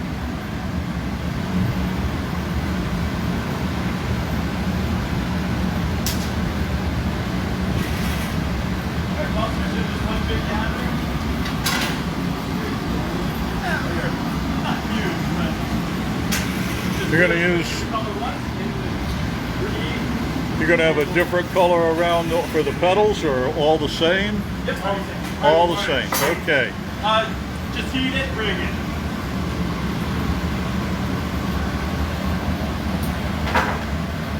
You want it pulled off? Nope. Just real quick into the heat.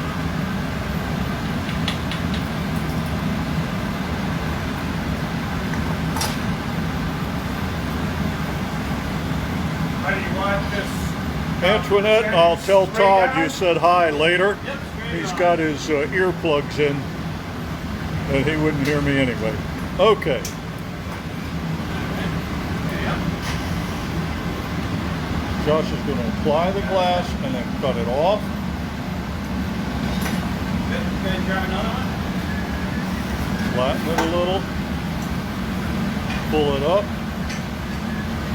into a leaf pattern. Beautiful. How many petals are you doing, Doug? A lot. Okay. I'll put this cat away and I'll start. Okay. Come on, Bruce. What's the name of the flower?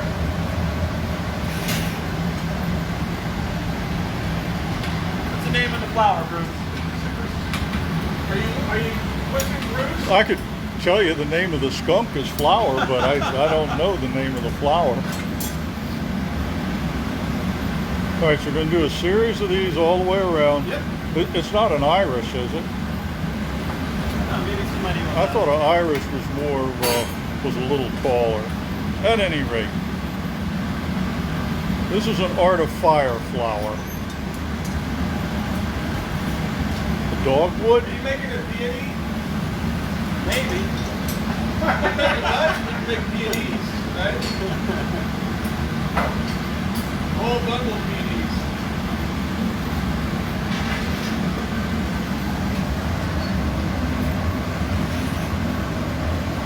Well, we're getting a hibiscus, we're getting a tea rose, we're getting a tulip, we're getting an iris. But Josh is shaking his head no, that this isn't what he's thinking of.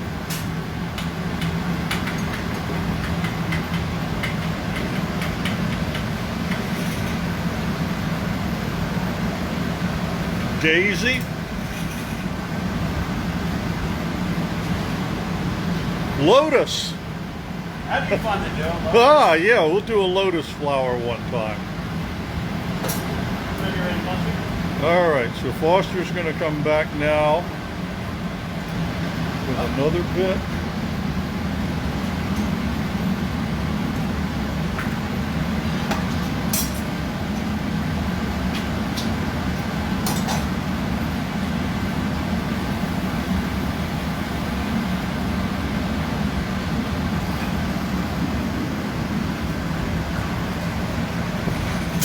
Oh my goodness, we're getting magnolia, gardenia, crocus. All right. Hey, we got to do this more often. We're getting everybody involved. If we did this in the metal shop, could we have steel magnolias? Ah. Oh, we're going to surprise you, Sharon. We don't even know what it is.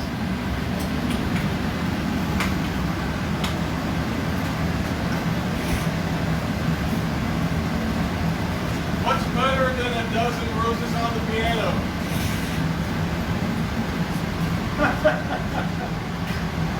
All right, Josh, are we calling those the leaves or the petals?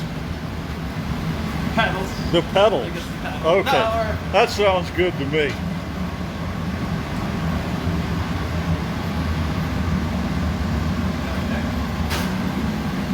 Now that he's got 3 on one level,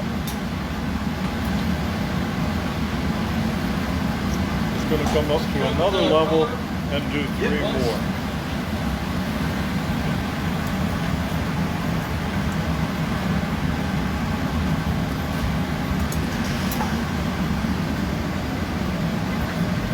How do you want this? Oh, we got a vote here for peony. All right. Any specific shape? There's obviously no gardeners among the glass blowers. All righty. Here comes Todd with another bit. I'll just do one more. Put that in. Cut this off. Want another one? One more should be good.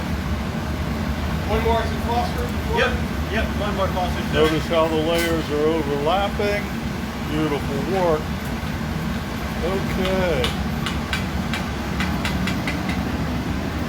Foster's going to grab the last one. Are we putting something in the middle? Ah, okay.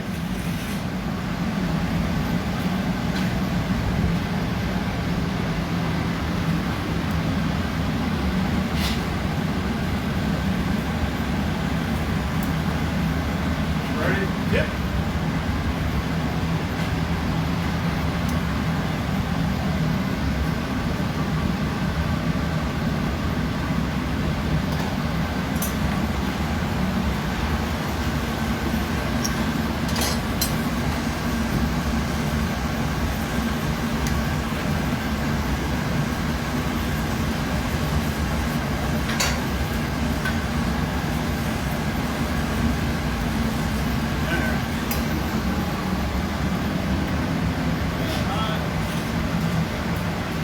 And then We got another suggestion, daffodil. daffodil. I'm sorry. Up towards the mark. Up towards. Oh, from down below? From what you got? Yeah, no, up towards. Yeah, but you want an addition. I don't understand. I'm saying. Yeah, we got one You want vote an for addition orchid. of glass. Yeah, I'm gonna use a little piece of yellow to torch it. And I'll torch the round one.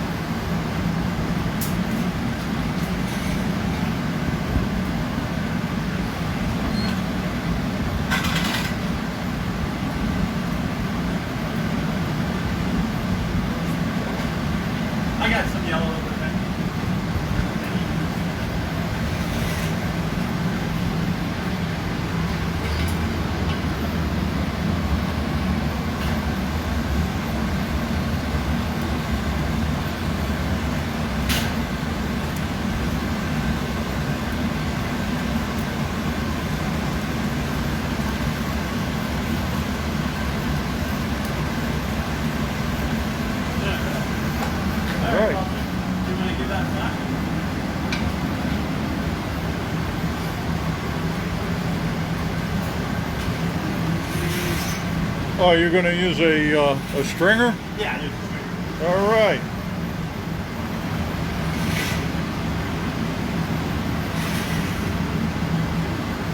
So he's off for some gloves. He's got a little stick of color. This is going to go in the center. An accent. Looks like orange. Is that orange? Orange is yellow. Oh, okay.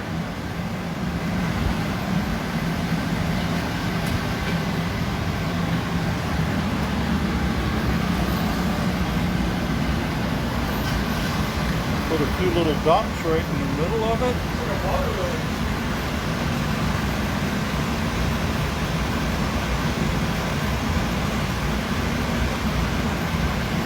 Oh, a stem right in there. Okay.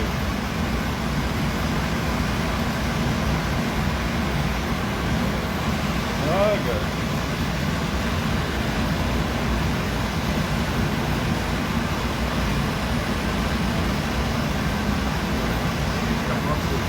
Okay, and flip, 180.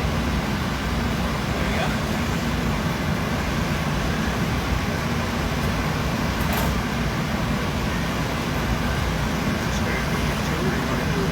No, you're third.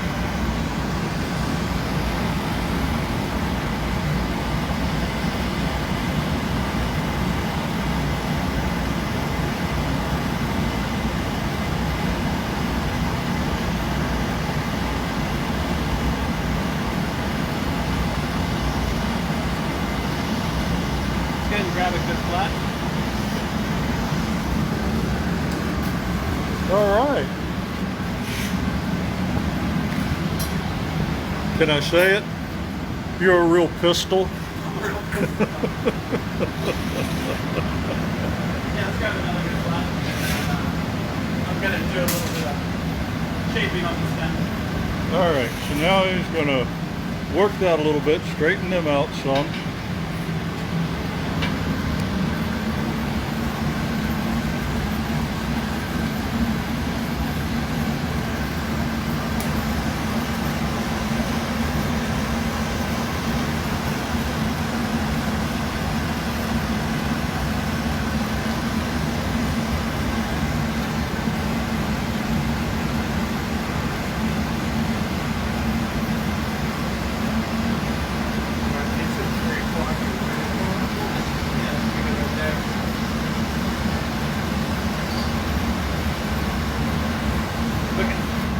All right.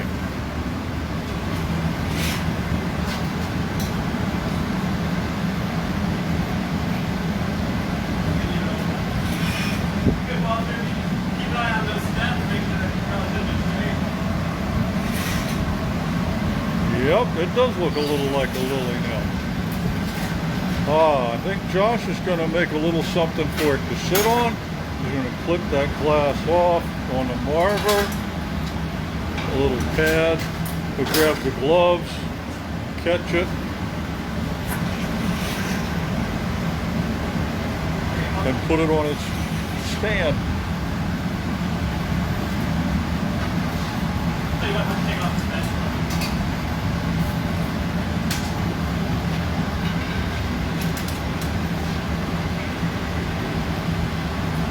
Throw a drop of water on there.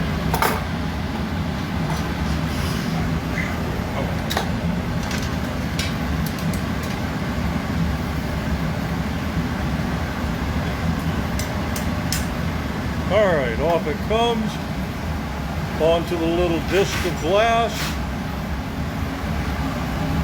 Josh will straighten it up a little bit. Yeah, it's I am missing a lot of guesses on the flowers there, Lynn. Sometimes it's a little tough to keep the camera under control and showing them and reading, but I try to keep up, and we will, and it's a beautiful flower. And nobody expected that today. Least of all Josh and Foster. Okay. Alright.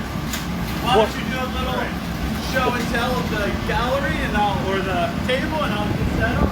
Okay. Oh, okay. Come on, Rob, do it quick. What are you going to do? Oh yeah, Foster doing The vase? So are you guys doing what kind of wood is that? Like oak? We're trying to figure out Yeah, what's that's right. next now that we've been started with other things. So what's next? The vase? Yeah, let's do the base. Okay. So can you describe this narcissus vase to us? I'll actually draw a picture of it. Oh my goodness, how about that? Okay, so I didn't know anything about it either. Okay. Until Theda explained it to me. So, but yeah, it's a really cool idea. And Theda and Foster used to make them all the time. And I guess, just one of those things where we just haven't made them in a long time, and they're really cool pieces. But it has this wider top and then narrows down, and then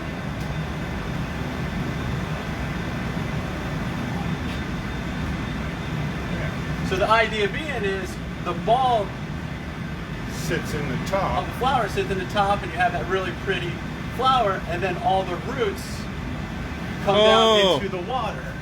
Okay. So this area catches the bulb, and you can put a nice bulb in there, and it's a great way to get them started before you plant them outside. Wonderful. So you can fill them up with Okay. water, get all the roots in there, and get them started. Right? Perfect. Yeah. Makes perfect sense. All right, so we don't have one of those to show you, but Well, we got there's one. the drawing of one right actually there, did one okay? the other week. So there's your idea of the narcissus vase. Okay, so we did the hyacinth vase earlier. We don't have one on display here to show you. We've done the heart, and we've done a flower, and we did a tequila glass, and we did a cardinal. We've been busy, busy, busy. Okay, so this is kind of the shape. it's The similar. top of it shows you what the narcissus vase will look like, and that's where your bulb would sit. But instead of having 3 balls hanging down below there, there'll only be the one large receptacle for the roots Right. to grow into. I mean, you could to make put 3, plant. but the idea being It'd be is a that long ball way to kinda- go. Right. Yeah. Okay. So a place to start your plants. Wonderful. Love it. Okay. That's a great idea. Yeah, I thought What so. colors are you going to use? I think he looks like he has set up some green color. Oh, okay. Is Foster doing this one? Foster is doing Foster's this doing this one. Josh He gets a couldn't- break. Yeah, he didn't Okay. want you to have all the fun, so he said, "I'm making Okay. this one." And Okie that's doke. okay. So there we go with that.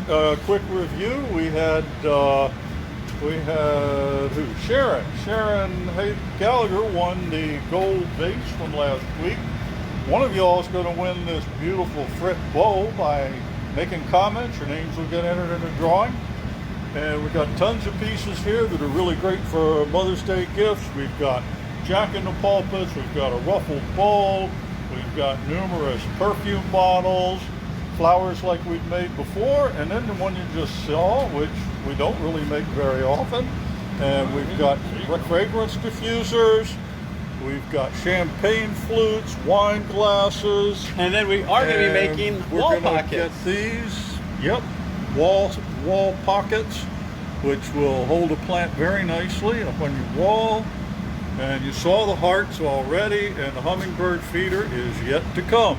So we got Foster ready to gather and go. All right, here we go. Got the man at work.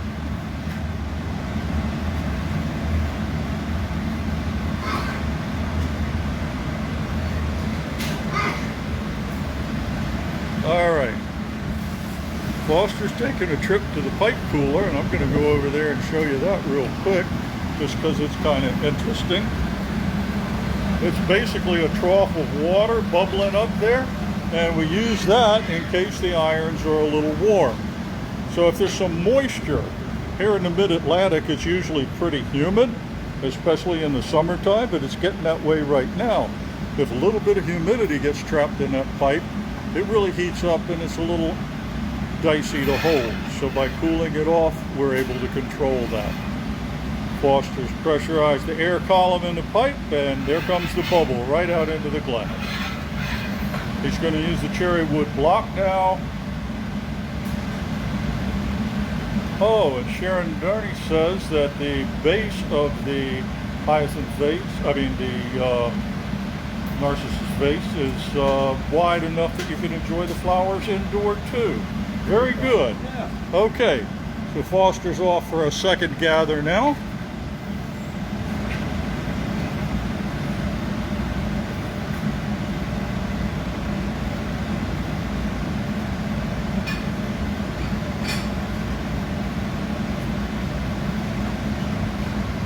We'll be coming back over in just a minute with the fresh hot glass. I believe he's going to pick up the frit on this gather.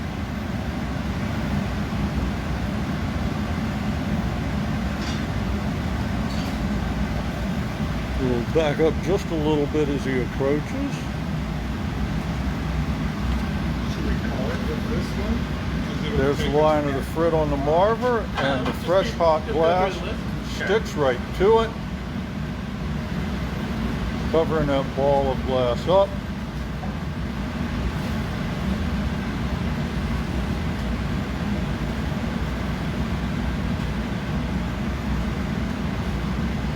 This metal table is called a Marver. Well, hello, Christy McCoy from South Texas. Glad to have you with us. Foster's holding the iron pointed upward a little bit. The glass tended to elongate as he gathered the frit. So by pointing it upward at an angle like this, it shrinks back toward the blowing iron just a bit. He'll pick up the rest of the frit that he wants. Oh, he's starting to twist. Okay, so all those little dots of frit are now going to become lines. The pipe is held pretty much stationary as far as traveling on the Marver and rotated in one direction. The friction of the glass against the tabletop takes all those little dots of color and stretches them out into lines.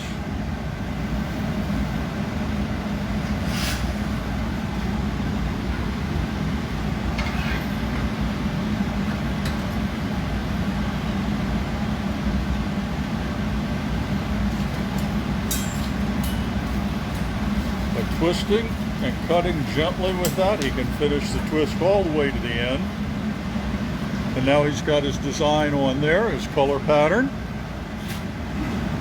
If after he does that, it's just a little bit out of shape, he heats it up, he'll either Marver or block it back into proportions.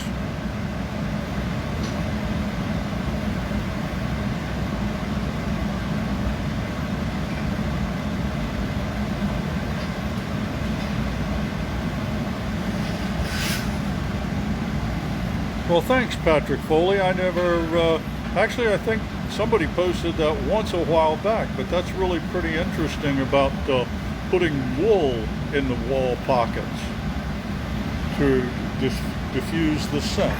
Okay, Foster's got the glass shaped up, a little more pressurized air, and back in for more heat.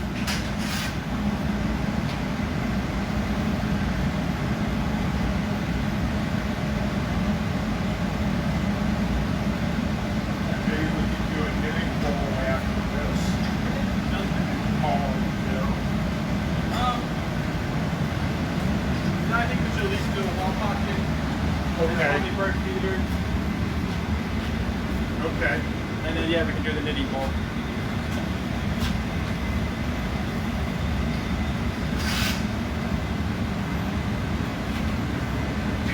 When Foster rolls the tip of the glass on the Marver like that, it cools it.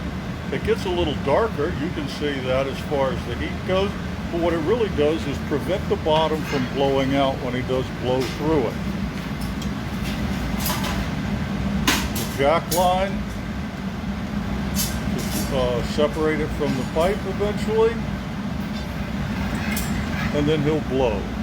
So in this case, he's just turning the pipe and blowing.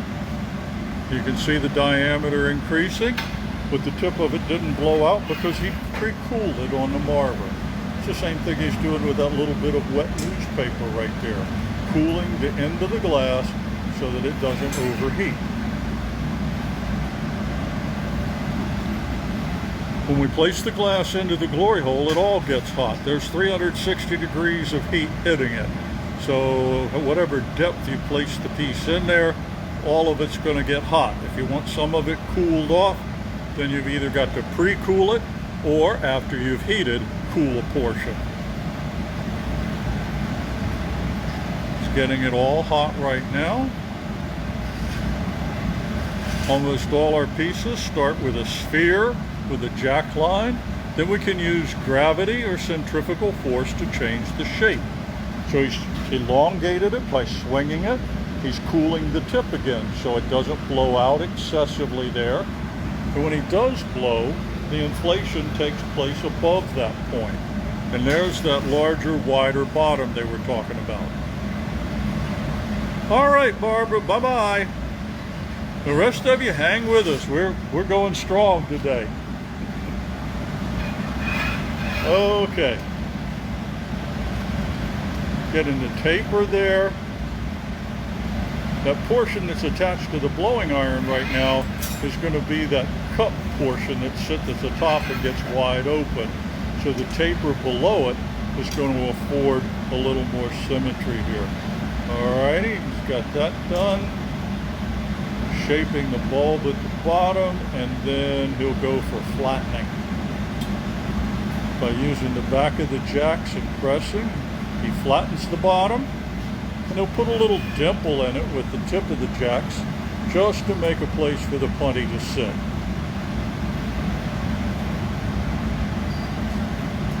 Josh is over making the putty now. Foster's going to take a flash heat, just a few seconds to warm the piece up. Here's Josh forming the putty. Notice there's very little glass off the end of the iron. We don't want a whole bunch sitting out there. Just a little bit to stick to the bottom of the piece. Foster's back at the bench now. We'll place the putty into the bottom.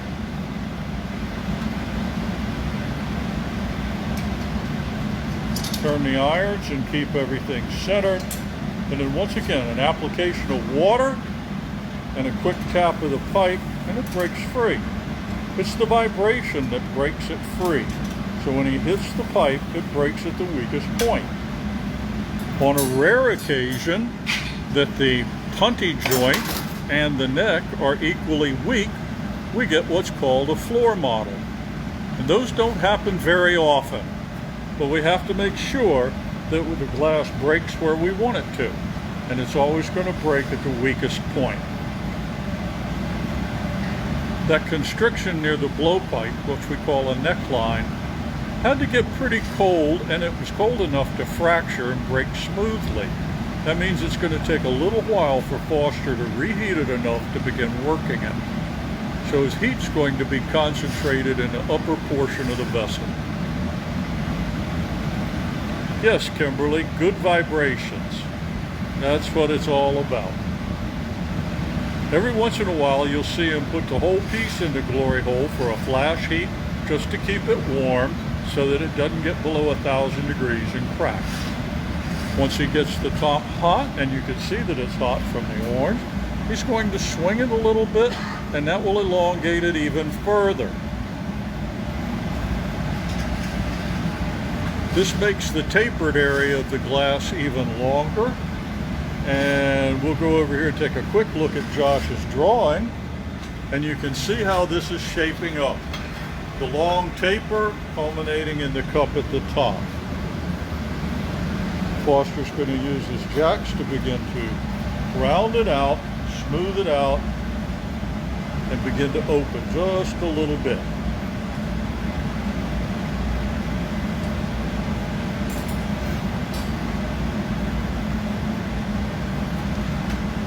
The newspaper he applied right there was to cool the side a little bit. He's going to have to heat to a depth that will allow him to manipulate the glass he wants to form that cup up at the top. Well, the glass right behind it is going to be hot from being in the glory hole too. So by chilling it just a little bit, he can make sure that it doesn't move along with the glass that forms the cup. Another flash heat, and back to the bench. You can see the area that's hot here. It appears orange, and as the color gets darker and darker, we're getting to areas of cooler and cooler glass. See how he's pushing down with the jacks and making this cylindrical shape here. He's going to constrict that just a little bit.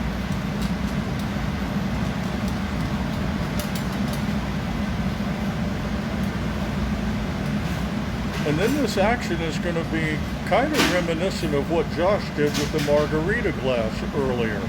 Foster's going to use his paper pegs, they're cardboard tubes that we use in place of jack blades on this, and he's going to gradually increase the diameter of that cup. So he's got the piece reheating in a glory hole.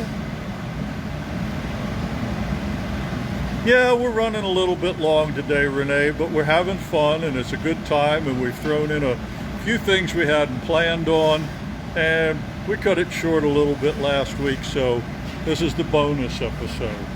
Now you can see where the heat is up toward the top of it. Foster's going to use the Teflon jack as he pushes down. Notice how that enlarged cup is formed. That's almost exactly like what you saw with the margarita glass.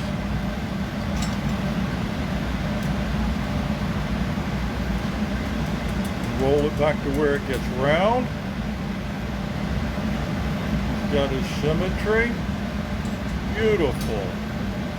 I'm going to close this neck down a little bit more. So he's going to close down that neck, that opening a little bit. Well, thank you, Sharon. We appreciate you all hanging with us, no matter how long we take. Actually, it's only a couple minutes past 1. We're going having fun. My butt when I reached over to get my jacks. Okay. So what you'll see him take is the metal jacks here and squeeze that line down a little tighter. This is the area where the root from the plant would go down.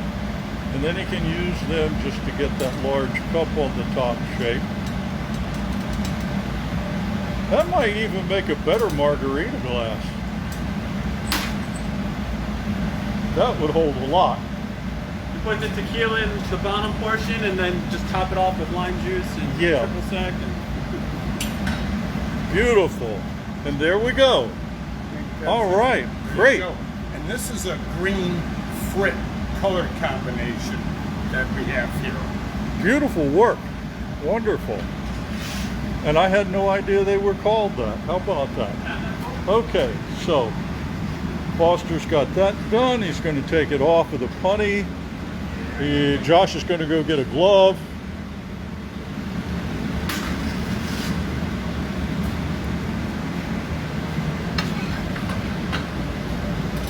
Just a couple final touches here on it.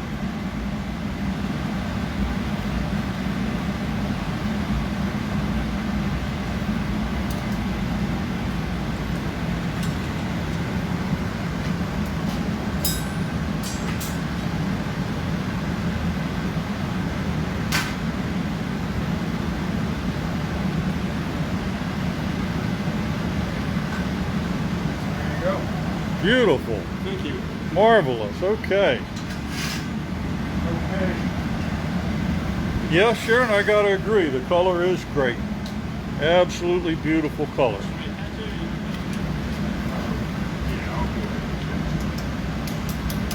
Foster's going to tap around the putty site with a little butter knife.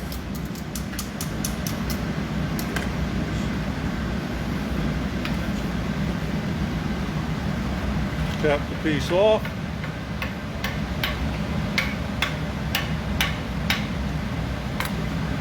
Okay, a little more tapping. It's just chilling that place, so that becomes the weak spot.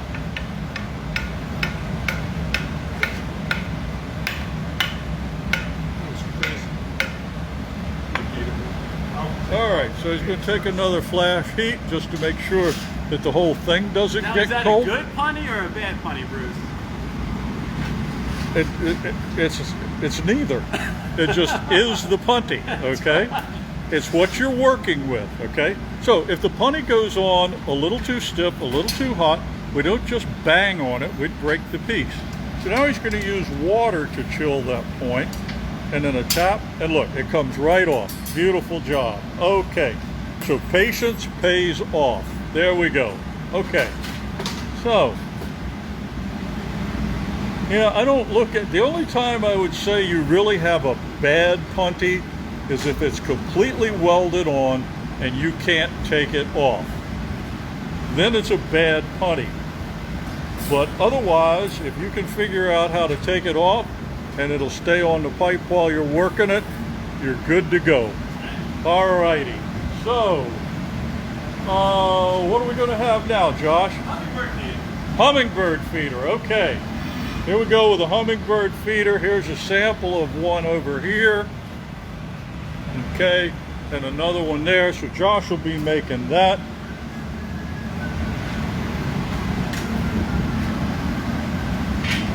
There's another interesting thing amongst glass blowers is you never blame your assistant. Well, you shouldn't blame your assistant if things go south. So if you got a really big hot putty that would weld to the bottom of the piece, you're supposed to say to your assistant, try again please, and just be nice about it, and off they go. But while he's picking up his glass, I'll tell you a short story. I was taking a goblet class one time, and one of my bench mates brought me the biggest, hottest putty you ever saw.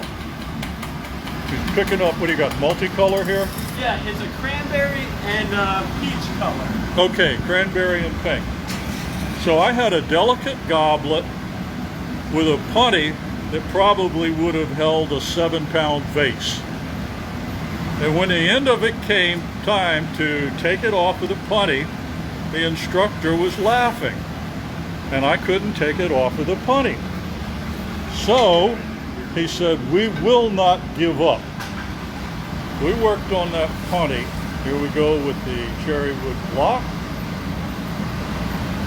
Josh will chill that, shape it, and now he'll introduce the air.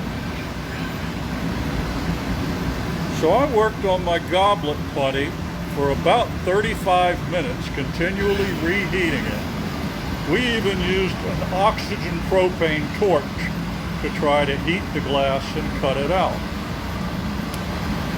It finally came off, but it was ugly as sin. And it's always the gaffer's fault. The gaffer is the person in charge of making the piece. All right, so Josh has got his glass gathered up here. And as you saw from the pieces on display, the hummingbird feeder is a fairly long piece, and it's bulbous at one end, tapered toward the other, and has a hook on the end of it. So Josh is going to shape this up for us, get it going into the optic mold.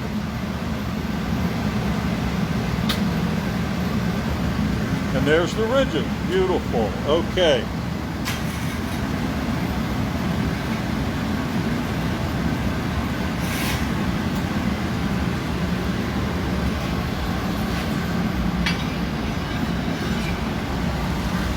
Always with the jack line to allow for separation also, but in this case he's actually stretching it out a little bit. He's pulled kind of a neck on that, and that'll come further and further out after he gets his jack line started.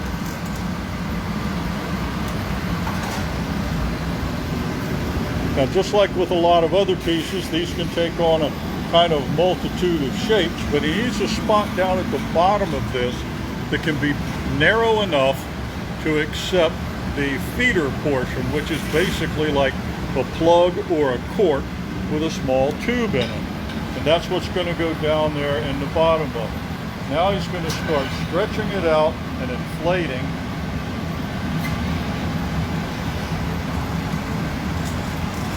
Also, notice he turns the jacks at a bit of an angle, and that not only stretches it, but also gets a little slope to it.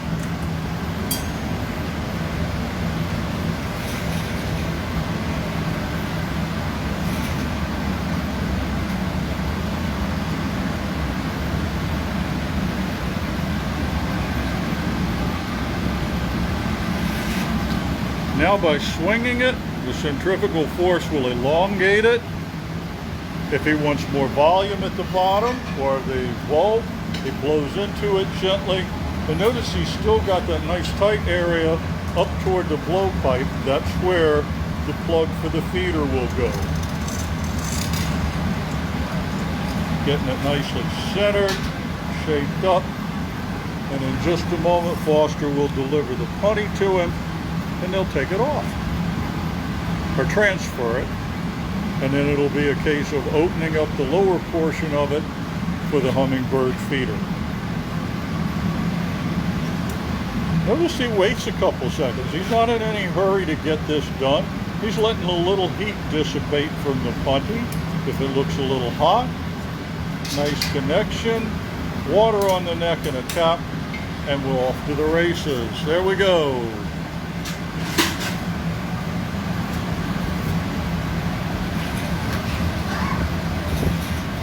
All right, so the piece hangs upside down, but as we've said before, we normally work the lower 2/3 to 3/4 of the piece first and then transfer it.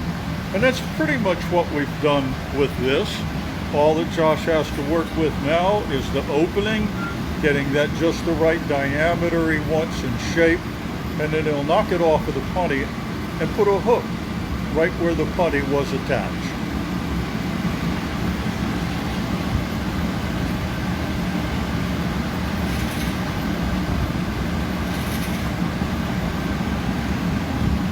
Again, that glass was cold enough to fracture. It takes a few more moments to heat it up to get it hot enough to work.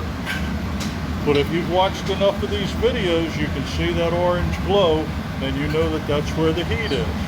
So now by using the jacks and changing the angle,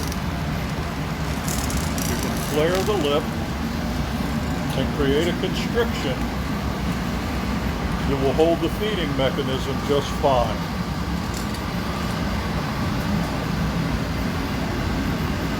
That cork is a test fit. That's the size he wants. If that goes in and sits just right, then he's done with it. If not, he would come back and work it a little bit more until it was just the right size.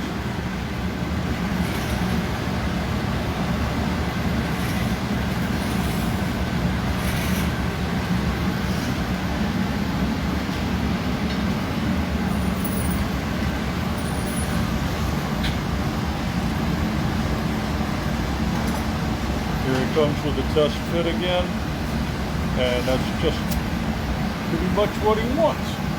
All right, so the plug for the hummingbird feeder goes in there, and then watch the hummingbirds appear.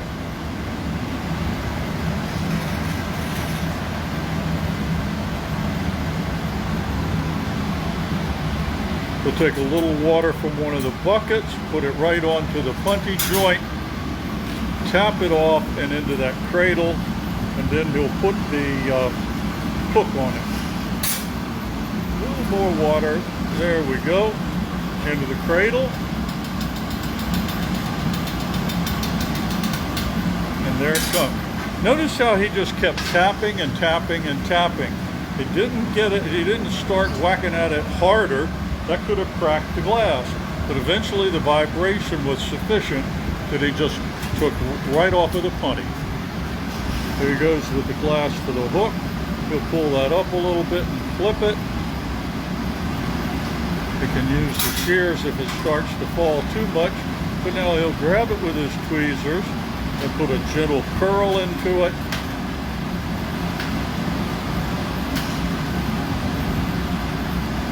And that could hang gracefully right outside your kitchen window, and you can watch the hummingbird. Beautiful job. All right. Wonderful. Let's hear it for Josh, huh? Let's give him some hearts. Give him some thumbs up. Thank you, thank you. Okay. Excellent. Okay. So, is that it? Or that's it? Okay, well, we went about 15 minutes over today, but we thank you for staying with us. We're really glad you're here, and hope you all have a happy Mother's Day this week. Thank you very much, Josh. Yeah, thank you, folks. And Foster. You're welcome. Thank you. Nice to have you with us. Okay, and we'll see you all next week. Bye-bye.